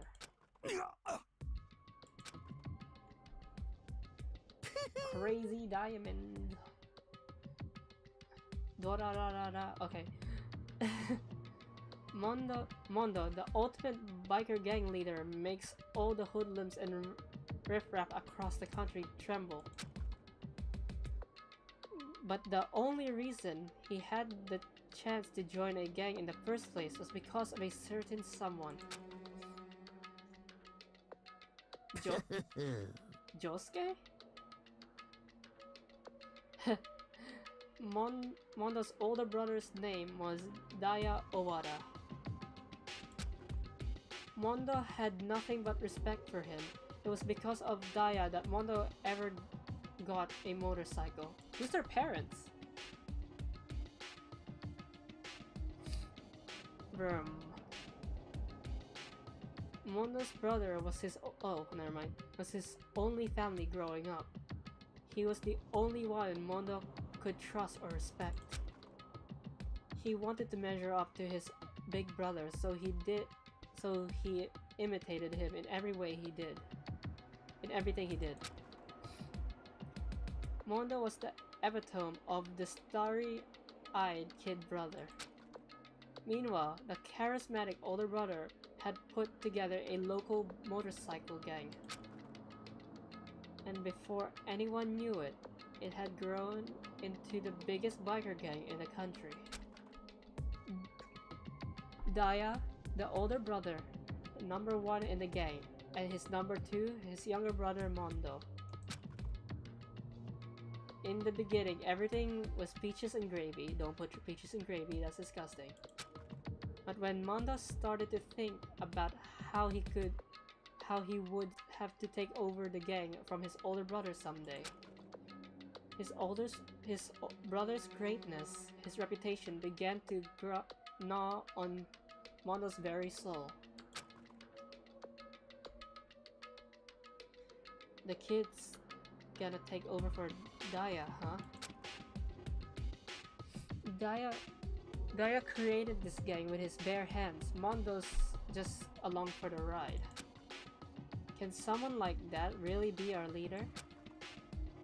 Very similar to Chihiro. People were doubting them. Oi, Josuke! That all thou do is make the gang look bad. Almost every day, Mondo heard the gossip and whispers of the other members of the gang. Which is why... I gotta get stronger. Stronger than Daya. Once, just one time. No matter what, I gotta win. Don't fuck with me. I don't care what it takes. I gotta come out on top. And on the night of his amazing brother's retirement ceremony, Mondo challenged him to a street race. So he was supposed to graduate. Oh wow. But either way, if he didn't challenge him, Mondo would automatically get it because Daya was retiring, so they didn't really need to race. But during the race, tragedy struck.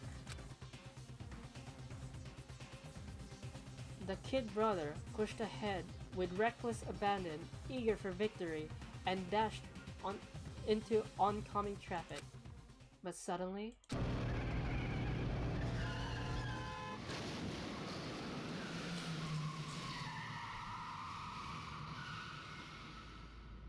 so that's what happened to Josuke. So that's why Josuke didn't appear in later parts of JoJo. Laying in his kid brother's arms, the older brother delivered his final words. My bad, kid. I fricked up. Sorry. Of course, he knew it was his brother's fault, but Daya never blamed him for what happened. Hey kid, the rest is up to you. No matter what, you gotta keep the gang together. 'Cause it's the team, you and me put together. It's a promise between men.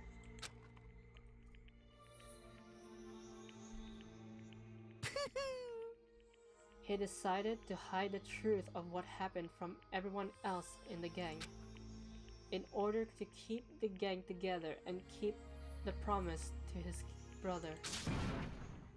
He could never admit to anyone that it was his own weakness that had caused the accident. And as a result, the team was made even stronger under the banner of the kid who'd bested his big brother. Daya was gonna lose to his kid brother, so he got stupid and got himself killed.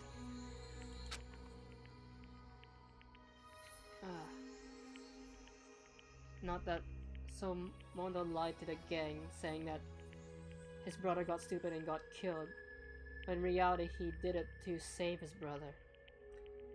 That became the explanation for what happened. Mondo's lie became the truth. He wanted to lead the team so bad, he was willing to tell all kinds of lies about his brother. That's not how you honor the dead. I just... I'm strong, so he is very similar to Chihiro. Strong. How come he doesn't get a line like Chihiro? Because Chihiro said weak multiple times, and yet...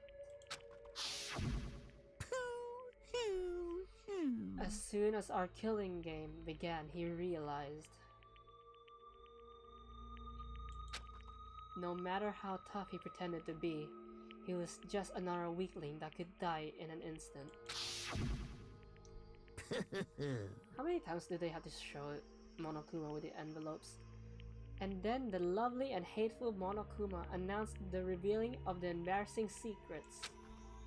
At that point it was clear I would have no problem shedding light on his secret. Mondo killed his own older brother.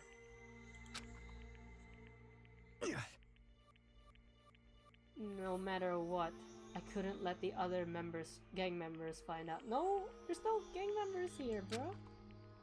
If that happened, everything would have been ruined. Everything me and my brother had worked to create would have been destroyed. And if your secret was revealed, I have no doubt that everyone else would keep it a secret too, but they'll judge you, but they'll probably keep it a secret. His death, all the guilt I've been carrying around, it would have been for nothing. So that's why. That's why he said Mondo. After I saw what Monokuma had on me, my head filled up with a kind of fuzzy uneasiness and just started swirling around. I'd never felt anything like it before. I just... didn't know what to do about it. I wasn't sure what to think or say, but after a while, that fuzzy uneasiness turned itself into a rock-hard lump of anxiety way down in my stomach. And it was right around then that Chihiro asked me to start working out with him. And right there, he told me a secret. Seriously? Jesus. I'm sorry. Yeah. He said, I'm sorry, I lied to you. But why? Why now? Why are you telling me all this all of a sudden? Huh?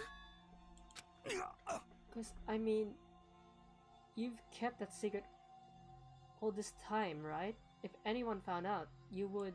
But... You're right, but... I want to change. He said it. I wrap myself in lies. I'm weak. I want to destroy that version of me forever. His words were like a knife in my gut.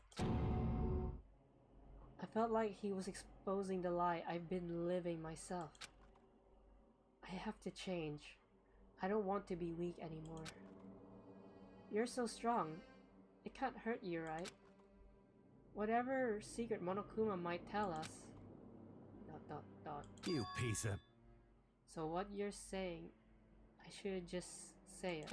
What? What? So he got jealous, and Chihiro unintentionally triggered that insecurity within him. You're saying if I really am, I should just be able to tell everyone my secret? Huh? Huh? Oh wait, why did I say I said it? I was jealous.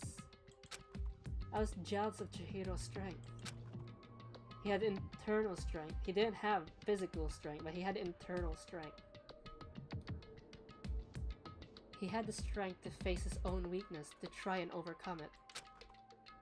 It was the kind of strength I've never had. So I was jealous of him. And that jealousy broke me. What?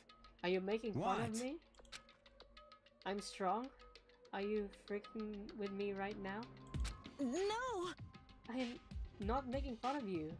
You really are strong, Mondo. I felt like I could hear something starting to crack. Creak? Something inside my head. What did he want me to do? What was I supposed to do? I was supposed to just sit back, let my secret get revealed and ruin everything? What's wrong? Damn you! Why did you have to tell me all that? Are you trying to rub my failure in my face? I just wanted to... No, I just really admire you. I admire your strength. Yeah, that's right. I am strong. I'm strong. Strong. Stronger than you. You son of a bitch! And stronger than Daya. I don't remember anything after that. When I woke up again, he was laying at my feet covered in blood. I had the dumbbell in my hand, and I was just staring at him down on the ground. Hey! I killed him. Oh wait, I should have just let you finish. I killed Chihiro. I'm surprised that had a voice line. Even after all this time, I'm still just as weak as I've always been. And thanks to that, I did something I can never take back. Mondo. He was normally so aggressive, so angry. He hid that weak side away from everyone. That was his secret. A weakness like that lived in a heart like his, and it turned him cold-blooded. God damn it.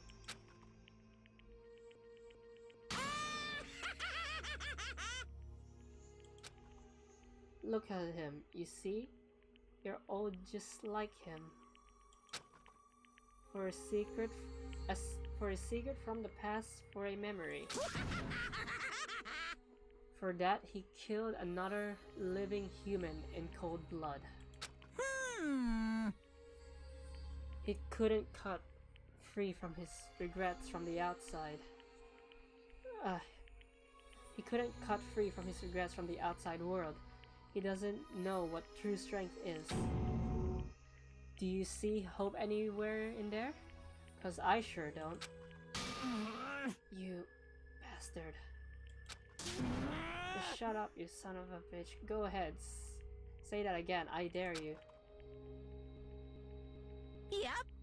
Okay, I'll say it as many times as I want. It's what I want to say, but unfortunately, I can't do that right now because the time for punishing is fast approaching. Punishing? It can't be. You mean execution? Well now, well now, well now, well now. That's what I promised you, right? The blackened that disturbs the peace will be punished. Ridiculous.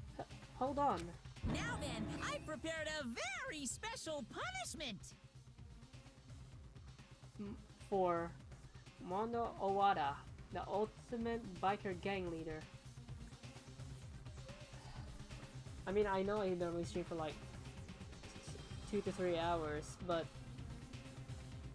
that friendship is probably the shortest friendship I've seen. Taka and Mondo was literally only friends for like 2 streams.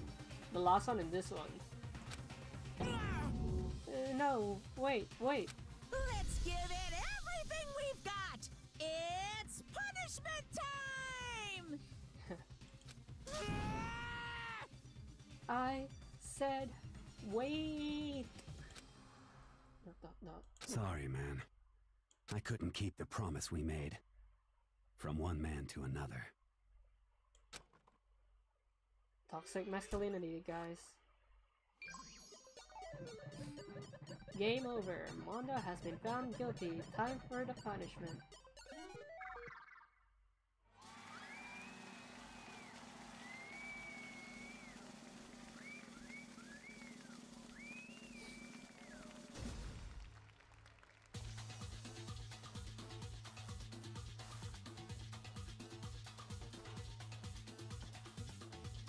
Monokuma even copied his Honpa or whatever it's called, hairstyle.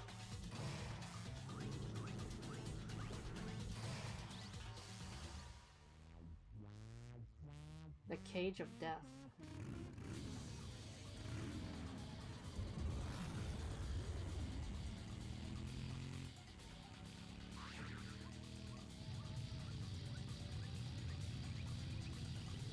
That would make me very dizzy.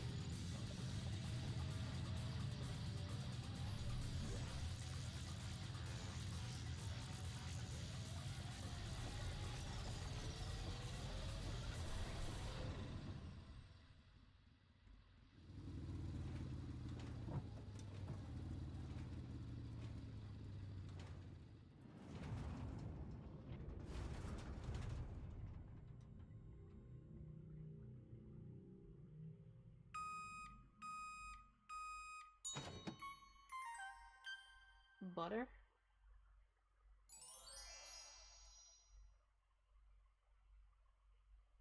What? So that liquefy him or something? I mean, animal fat is used to make soap. Butter is used by making milk. So soap would have been funnier. I mean darker. Funny but dark. You know, black humor, dark humor. Laugh at death and your soul will forever be at peace.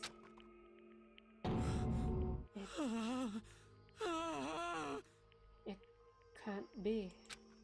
My brother. Another murder and another execution. I want to feel again. Everyone's lives are taken so lightly here. I feel like I might be going mad. Maybe I'll just let it happen.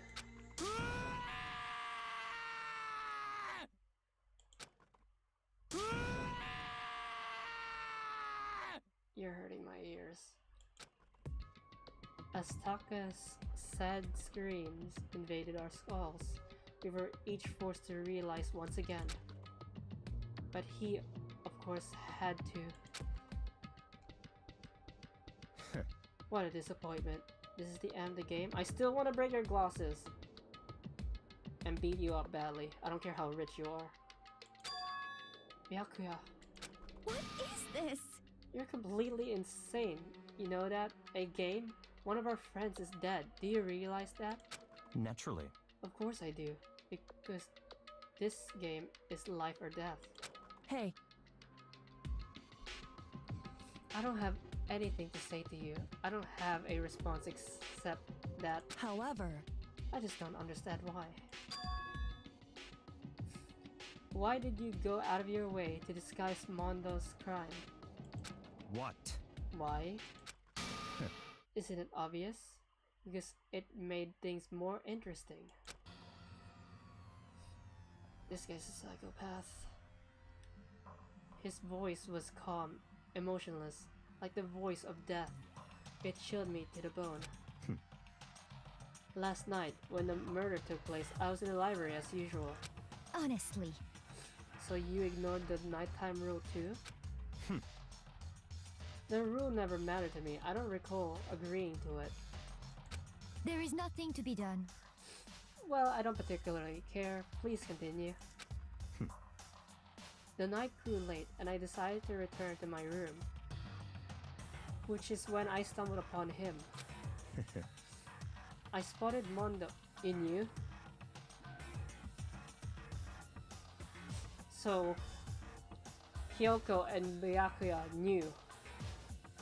I could understand why Byakuya didn't tell anyone because he wanted things to be more interesting. But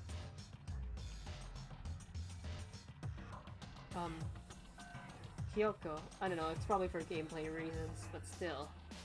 I spotted Mondo coming out of the girls' locker room. After he'd gone, I looked inside and saw the corpse. What? What? You actually witnessed the murder? He was such a fool. He didn't have the slightest idea that I'd seen him. Well... So you're saying you knew who the culprit was from the very beginning? That's right. Indeed. But if that had been the end of it, how boring would that have been? I mean, what a waste of time to have the answer revealed right at the beginning. I mean, you could have said something, and people would hesitate to believe you because, in a sense, you have no evidence. But, you still could have done something. Which is why I decided to lend a little helping hand. I thought it would liven things up. You did all that to liven things up? I see. So after hearing about Genocide Jack from Toko, you decided to use that to create the fake murder scene? But... Damn, man. If we hadn't figured it out, who'd really done it, you would have been dead too, right? Well, obviously, I would have revealed the truth before it reached that point. Of course. Because he didn't know about... Even if he told people, he didn't have evidence, because even he was surprised that the posters were switched. And the carpets were switched too. He was surprised about those two pieces of evidence. So, yeah. Of course. Byakuya turned and looked me in the eye. I could feel his sharp eyes piercing into me. Thanks to a certain unremarkable someone, it never did, and I was able to perform an interesting experiment. Interesting. Once I do decide to become blackened, I know now who I'll have to watch out for. What? Correct. So that was your reason. Are you satisfied? Indeed. Yes, we're done listening to your story. Moving on. Hey. There's something I'd like to ask Monokuma. What's this? Oh, I'm up next? You like to perform elaborate executions each time, correct? My question is why? Do you like them? But you know, this punishment, this despair, it's not just for you. He made all the deaths ironic. All this punishment, all this despair is my gift to mankind itself. What? You're over-exaggerating. I am not over-exaggerating. These punishments are meant to transform all hope to despair. Damn. What do you mean? Huh? Mean? Mean? Mean? What the heck? Mean. Damn it! Good grief. Yada yada does it. I don't understand why you have to pick apart every little stupid thing. He orders at who? Whatever, it doesn't matter. In the end, I'm going to stand alone as the victor, and then everything will be revealed to me. Ooh, how exciting! Ah, the noble son of a noble family. Truly, you understand me. Hoo. I think this is the start of a terrifying friendship. That's enough. Shut up. I would never stoop to the level of a childish criminal like you. Let me just say this. After I have achieved complete victory, you're up next.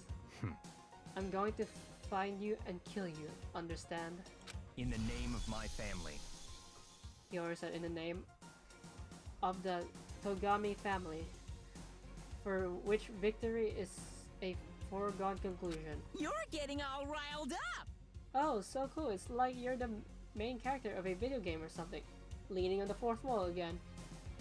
No trash mob for you. I swear, whatever it takes, I will kill you. Temper. Sounds like someone needs a nap.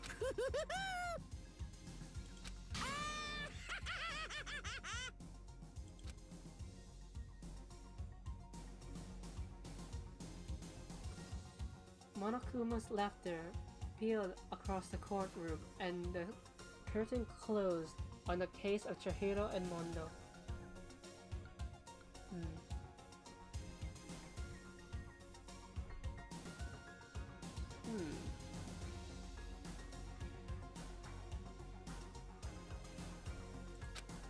But I knew that wasn't the end. I was just checking my second screen if it was still on. It's still on. The killing game would still continue, because the mastermind wouldn't let it end. For us who were still alive, our worst fear and despair kept on multiplying. It was the kind of despair that felt like a blind puppy in hell had more of a future than us. All of our courage, our effort, our friendship, it felt like it amounted to nothing at all. Power of friendship. It was the worst kind of despair.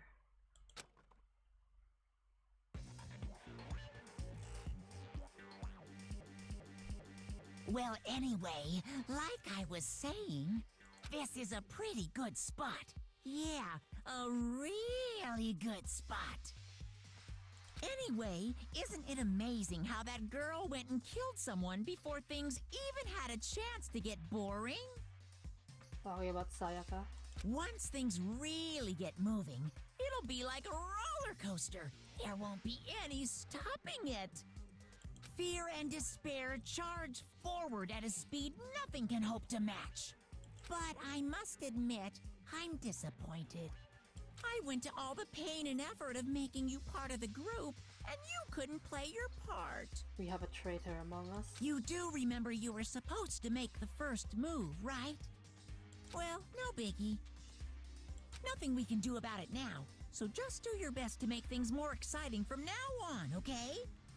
After all, that's what everyone wants to see. Not.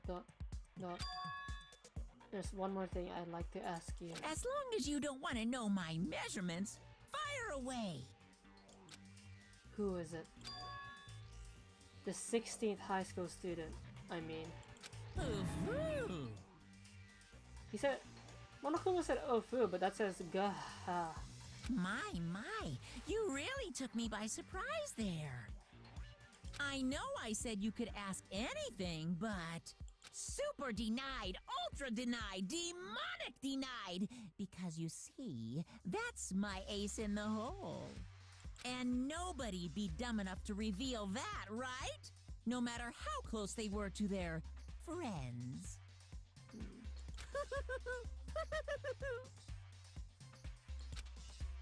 Let's just dot.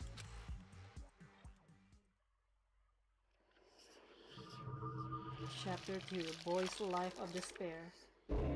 The end.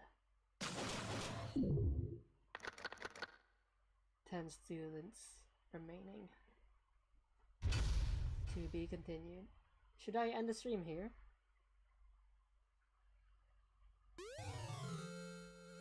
You received a crazy diamond present. Save.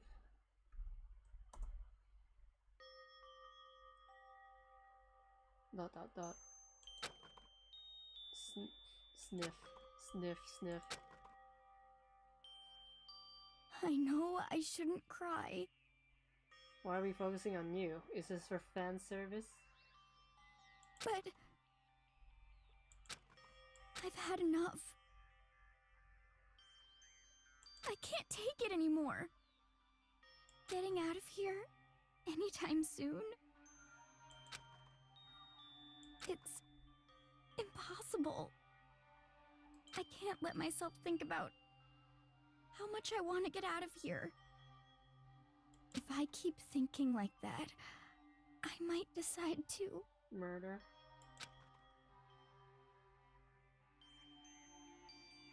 Dot. Donuts. I need to eat donuts. That'll cheer me up.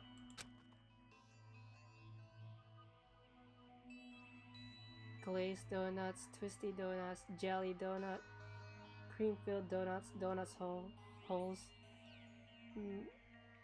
malasadas, jelly donuts. These donuts are great. Jelly-filled are my favorite. Nothing beats a jelly-filled donut. I should play Pokemon at one point. Okay. Oh God of Donuts, I'm praying for a wonderful encounter.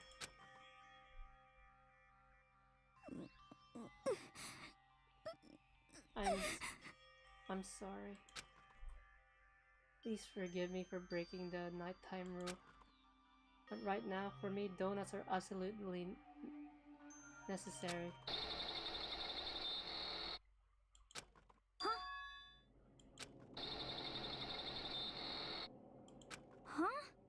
What's that sound? Oh, we're playing in her perspective right now.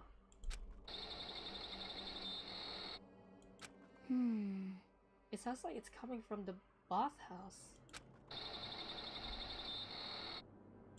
But I'm super scared, but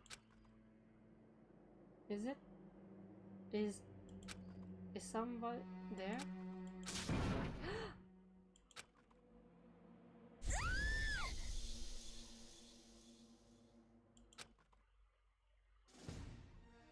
Chapter 3. A new generation legends, Untitled Galactic Hero.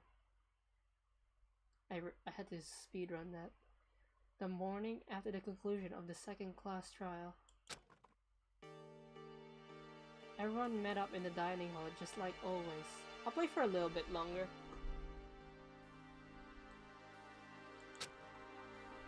And I expected to start like any other day. I'll wait until the next free time, then I'll end the stream.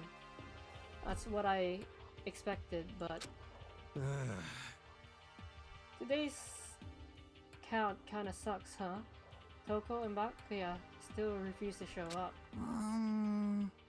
And I haven't seen Miss Asahina anywhere. She said her stomach was hurting, so she's taking it easy in her room for today. Oh! That is rather unusual for her. Normally she is so full of energy. Which is exactly what makes me worry. So then... So it's just the 7 of us then. It looks that way. How about that? It's time like this where the committee chairman needs to get things going with a bang. He's still pretty upset that his bro got killed. Impossible. Or not. Taka hasn't said a word since everything that happened yesterday. One look at his face showed he hasn't slept a wink last night. It must be because of no. The two of them became so close, and then he found out Mondo killed Chihiro.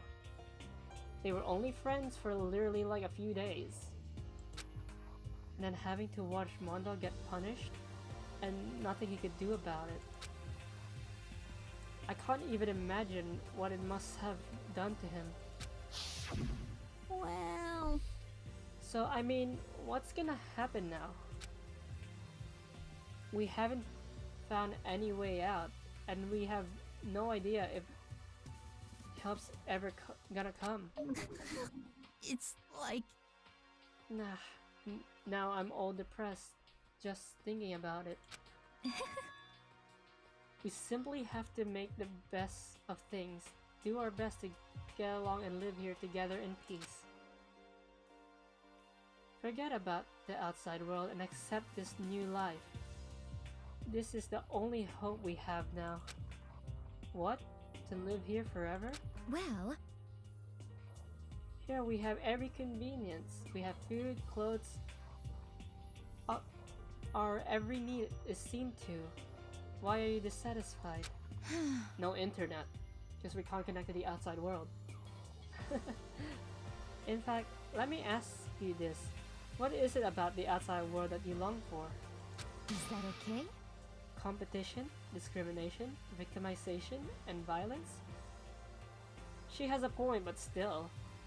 As society grows, so does perversions. In which case, is our current situation not...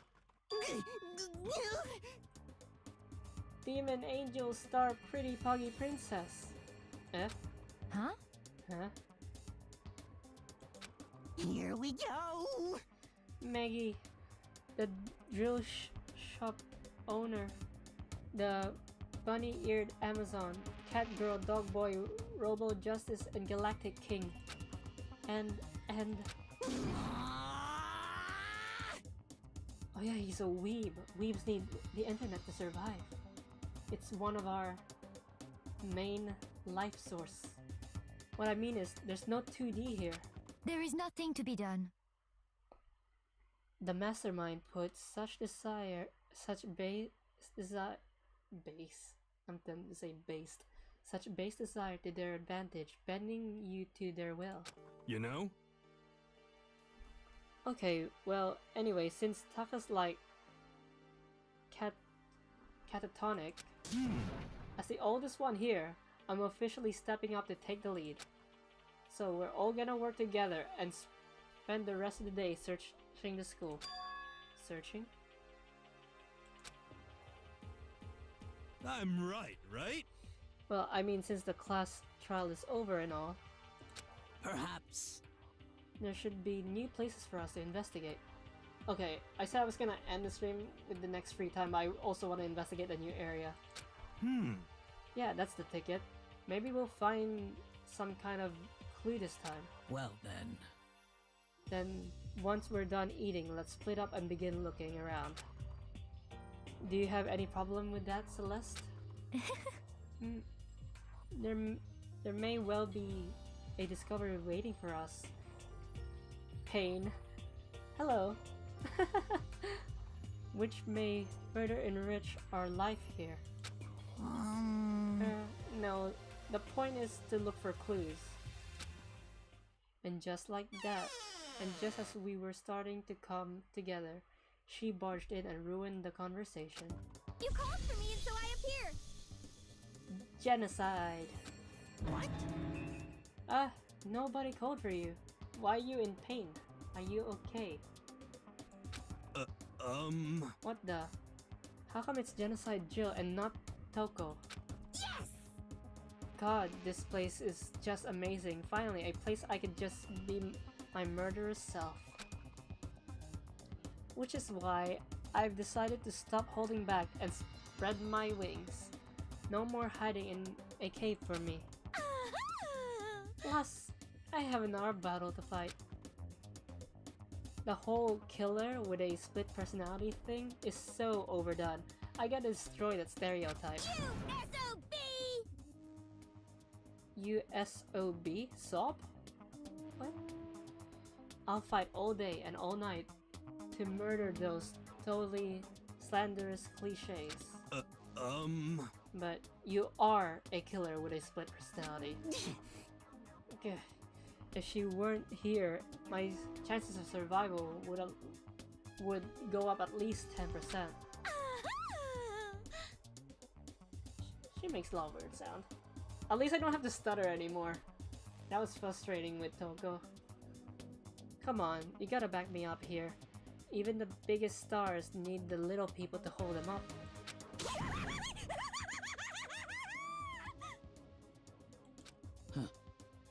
Well, whatever.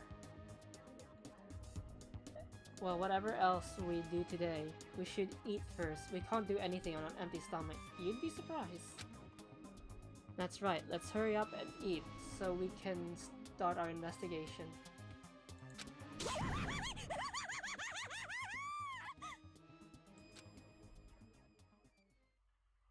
So we were forced to eat breakfast with a murderer, and after our much needed but very annoying meal, we set to work looking around the school. Okay, let's investigate the new area.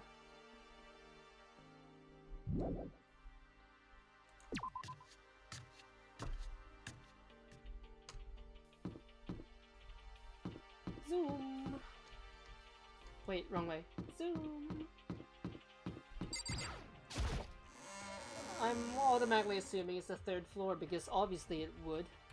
That's how this works. We unlock the 2nd floor, which unlocked the 2nd chapter, and we're technically up to the 3rd chapter. So naturally, it'll... Oh! Nurse's office. Huh? It's open. So I guess now we could get in here too.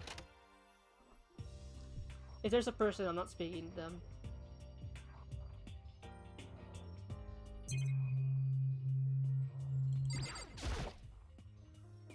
Even now, the mastermind is probably on the other side of that surveillance camera. Just thinking about it puts me on edge, but there's nothing I can really do about it.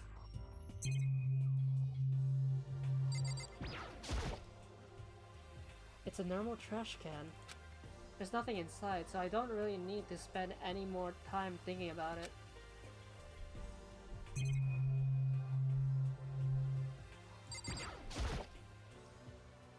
What kind of monitor is this? Who would even make this kind of thing? It has Monokuma Company written across it. I guess they've covered all the details. A refrigerator. This must be they must use it to keep drugs and stuff cooled. Nice. Nothing else? Yep, nothing else. Let's head on to the 3rd floor. Hopefully I'm right about my assumption.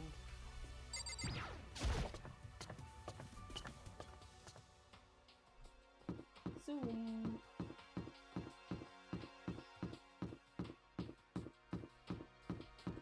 Oops, wrong way.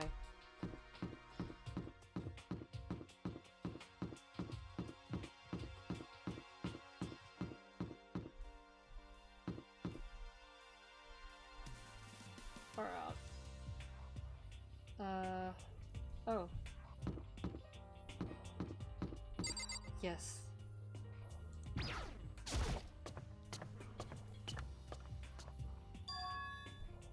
The 3rd floor of Hope's Peak Academy.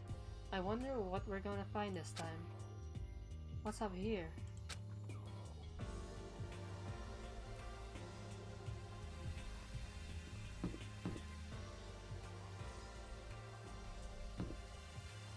Rec room.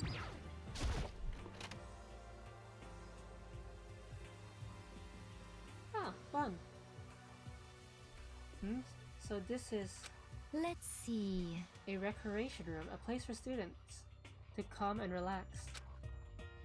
I never would have imagined a school having a place like this. Well, no normal school would.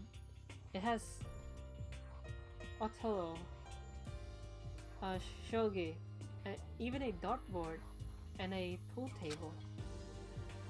And look at this. They have provided us with a remarkable number of magazines. Isn't it wonderful? Those will certainly be helpful in keeping our boredom at bay. Listen up! Ring, ring, ring! Hello. Allow me to expound.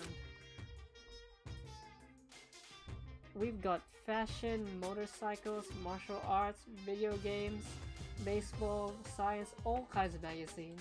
Ba-bum, ba-bum. Oh, but nothing dirty. This is a school after all. If you need a quick fix, check out the swimsuit mags. So then... And will you be adding to our collection as new issues come out? Too bad! Sorry, no can do. Even if I wanted to, right now magazines are kinda what? Watch out! Oops. Nothing, never mind, no. Anyway, that's it for my explanation. Bye bye. Dot. What he just said. I know, right? It bothers me too. Most unfortunate. Life would be that much nicer if he could add some new details once in a while. How disappointing. Really?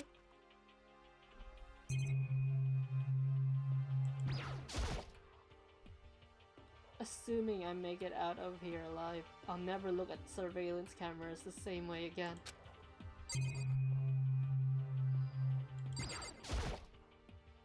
There's a table here. It's kinda similar to the desk in the classrooms, but also kinda not.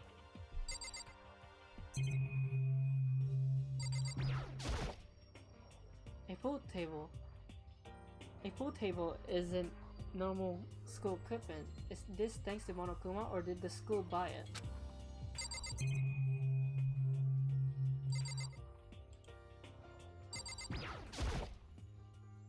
A firm-looking leather couch. It looks pretty comfortable. There's even a dartboard. Did Monokuma put this here? Or was it always part of the school?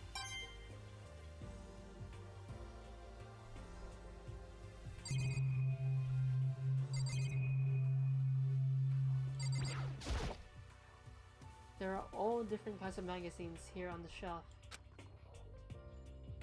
They even have a bunch of monthly manga comics, but without getting regular updates, what's the point? This looks like some kind of bottle, but what the heck is it? Maybe it's just for decoration or something. It's a beat up locker. It's a beat up old locker. It doesn't seem especially important right now, so I don't need to open it.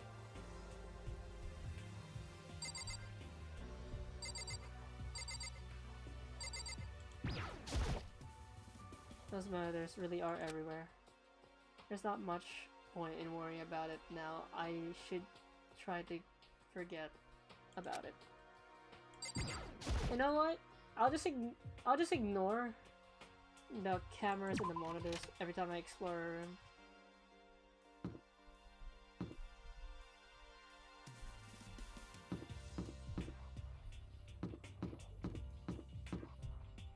I'm not gonna explore the classrooms either, because it's obvious. I mean, I'll go to the classrooms to read what they have on the board.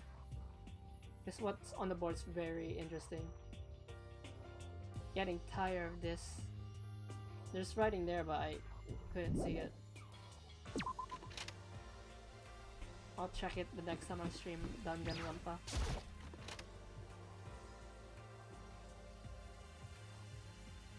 Despair Squadron, Monokuma. Oops, wrong button.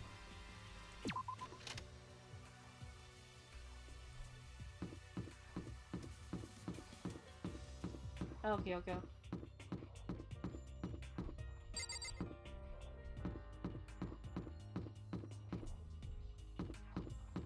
Whoa. That's to the 4th floor, I assume. What is this? Physics.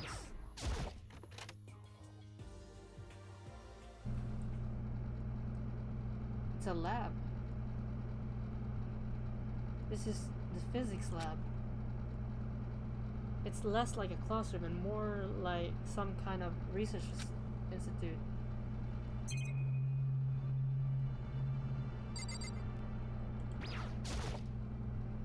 This machine obviously has some kind of purpose, but I don't know anything about physics to begin with, so I wouldn't have a clue where to start with this.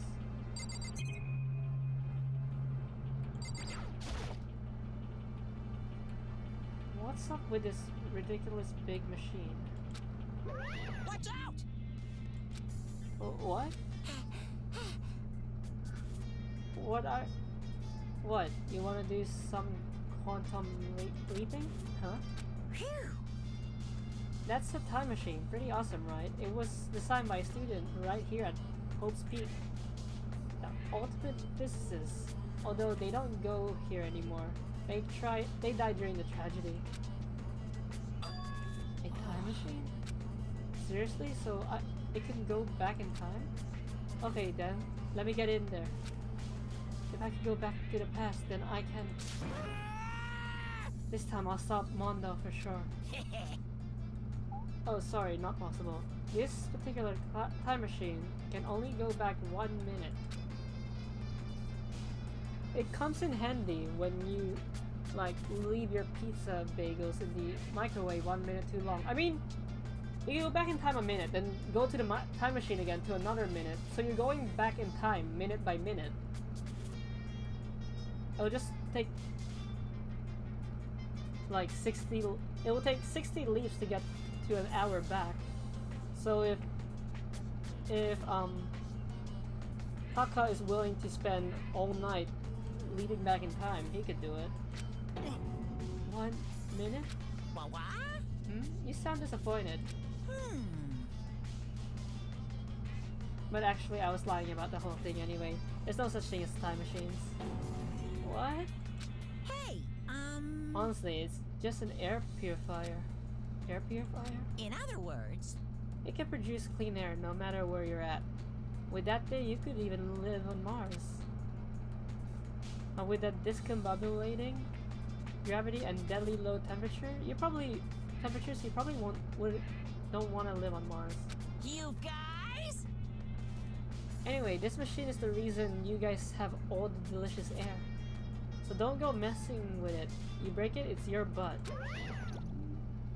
This huge thing is just an air purifier? And more than that, to go out of your way to say something you know will hurt someone who's already suffering. God damn you.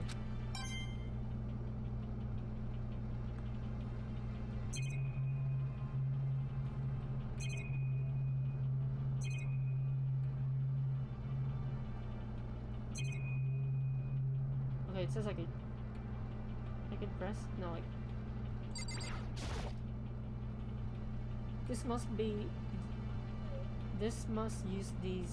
they must use these for physics experiments and stuff. There's materials, pulleys, steel plates, magnets, and all kinds of stuff I don't even recognize.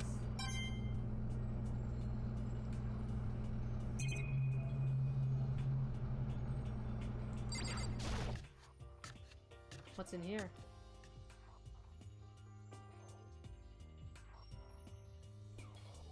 This is the equipment room. It's super disorganized, and there's a strange chemical smell in the air. This place is so relaxing, so calming.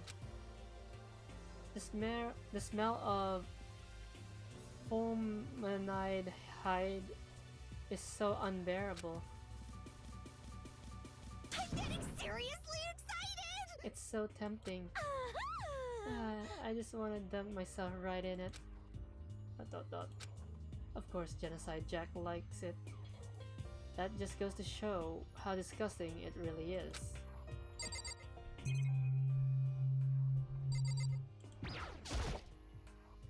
There's a bunch of files here. Probably old files or research data. Pendulums, wheels, rail segments, all the equipment is scattered all over. Actually, look pretty organized to me. They're all covered in dust too. They obviously haven't been used in a long time.